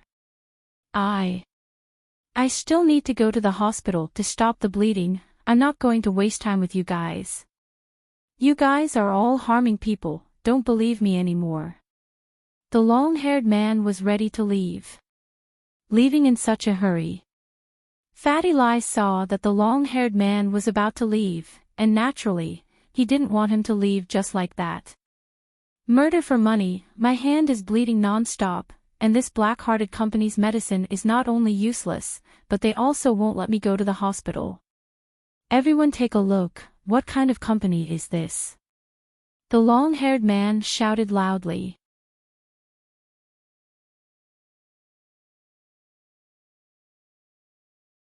Chapter 1136. Chapter 1134, Can Lang. Most of the people there shook their heads after hearing Fatty Lai's words. Who would go to the hospital with a small cut on their hand? At most, they'd just put a plaster on it. They didn't believe the long-haired man's words anymore. There was definitely something wrong with this person. He swore that he'd fight to the death with the man, and now he was in a hurry to leave after being exposed. Why do you care? I've changed my mind, I'll let you go. The long-haired man said as he backed away, ready to leave. Zhang Gongzi, your identity has been verified. You're a hemophiliac patient, and you're currently being treated by Dr. Su at the First People's Hospital. Do you have anything else to say? Guan Shuamin said directly after receiving the information from Dean Qin. That's bullshit *T. I don't know anything about the First People's Hospital, and I don't know Dr. Su Xiuhong. Ha! Zhang Gongzi was trying to defend himself, but he stopped halfway through his sentence because he had accidentally let it slip. The guy said it was Dr. Su, but he even said the doctor's name. How do you know Dr. Su's name is Su Xiuhong? I thought you didn't know about the First People's Hospital? Fatty Lai pointed at Zhang Gongzi and shouted. I'm leaving. Zhang Gongzi knew that he'd been exposed, and he didn't dare stay any longer. Boom. The crowd burst into laughter. It was obvious that this Zhang Gongzi was a liar, and he was here to cause trouble on purpose. Once he was exposed, he ran. Many people were embarrassed. They had almost misunderstood Miracle Dr. Guan's medical company. Miracle Dr. Guan's medical company was such a good company. They had helped the society and saved so many poisoned students. Moreover, They did it for free. How could they doubt their reputation and skills? Liar. He's a liar. Everyone, take a picture and expose him. A reporter shouted. That's right. Who called this person over? I think it's Kan Lang. Another reporter knew Kan Lang, and he pointed at him. That's him, Kan Lang, that black-hearted bastard. Others might not know him, but I know that he's the scum of our industry. Kan Lang. I seem to have heard of him before. He is a guy who specializes in taking bribes to write some defamatory reports. Another person who knew Crippled Wolf also jumped out and pointed at Crippled Wolf and scolded. Crippled Wolf immediately became the target of public criticism. He shrunk his head and did not dare to stay any longer. Together with Zhang Gongzi, he left the press conference dejectedly. Our product is only selling for 199 yuan. Indeed, we might be envied and slandered by some of our peers. But it doesn't matter. Facts and time will prove that our product is the best. Kong Xiaobo finally let out a sigh of relief. This was the first product launch he was hosting. He naturally did not want to mess it up. And now, it seemed that they had successfully passed through. Crippled Wolf was very angry. He was very unwilling in his heart, but there was no other way. He mounted the motorcycle on the roadside and started the car. But just after he took 2 steps forward, there was a loud bang. The motorcycle tire burst, and Crippled Wolf flew out directly. He fell on the roadside, and his teeth fell out. He directly became a miserable wolf. Fuck, why'd the tire burst? Brutal Wolf was a little puzzled as he looked at the motorcycle that had fallen to the side of the road. It was already an unsightly sight. Ha ha ha. Bursts of laughter suddenly came from the crowd at the scene. Deadly Wolf deserved what he got today. Wow, Lin Yi honey, your trick is pretty good. As expected, when he got on the motorcycle, the tire burst. Xiao Xiao excitedly clenched her fist. Ha! Lin Yi smiled as well. Lin Yi had noticed that this crippled wolf seemed to be suspicious. He didn't expect him to be such a cunning person. Lin Yi thought about it. It seemed that Crippled Wolf was one of the reporters who came to the Songshan First Hospital when the students were poisoned. The first time Dire Wolf attacked, Xiao Xiao was so pissed that she wanted to mess with him. So Lin Yi cooperated and told her where Dire Wolf's bike was, and how to make the bike's tires burst. And so, Xiao Xiao did it, and Crippled Wolf's tire really burst. Although this was nothing compared to the crimes he committed, under the eyes of the public, Lin Yi couldn't do anything to him. He could only use some dirty tricks to harm him. Tang Yun looked at Xiao Xiao and Lin Yi. They were really compatible. They even messed with others together. However, Tang Yun wasn't jealous. She was really happy for Xiao Xiao. She could live in happiness in the last moments of her life, and Tang Yun was happy too. If she couldn't get along with Lin Yi, Tang Yun would be worried and sad. This press conference, other than the unexpected appearance of Crippled Wolf, went on smoothly. Kong Xiaobo continued to answer a few questions from the reporters, and the press conference ended smoothly. What kind of bullshit tea did you find? What the hell did you do? Kong Mingming saw that things were messed up, and he was furious. He started scolding Wang Shubing. The success or failure of this matter was related to his ability and position in the Kong house. He had just gotten Dr. Kang's approval, and he wanted to continue working hard. Who knew that things would go wrong today? Master Ming, I'm sorry. I didn't know things would turn out like this. That Xuemin really knows something. He was able to tell that Zhang Gongzi was a hemophiliac. We didn't expect this. Wang Shubing said bitterly, there was no problem with our plan. It was an accident. That's right. It was an accident. What does it have to do with us? Kong Ming Ming thought about it and decided to report the truth to his grandpa. After all, it was an accident. Wang Shubin breathed a sigh of relief. Kong Xiaoming finally let it go. Kong Ming Ming called his grandpa. Hello. Is this grandpa? I'm Xiaoming. Xiaoming, how's it going? Your plan is pretty good. I told your uncle and dad about it, and they all applauded it. Using a hemophiliac to mess things up, this is amazing. Miracle Dr. Kang's laughter came from the other side of the phone. Normal external medicine doesn't even work on hemophiliacs, let alone his injury medicine. Even our golden creation medicine isn't working. Miracle Dr. Kong laughed. You're tuning into the LoveLore Library YouTube channel. We're so grateful for your support, and don't forget to subscribe to join us on this incredible journey through captivating stories. Your generosity through donations truly makes a world of difference, as it's the primary source of revenue that allows me to expand and enhance this channel for you. Thank you from the bottom of my heart for being a part of this adventure.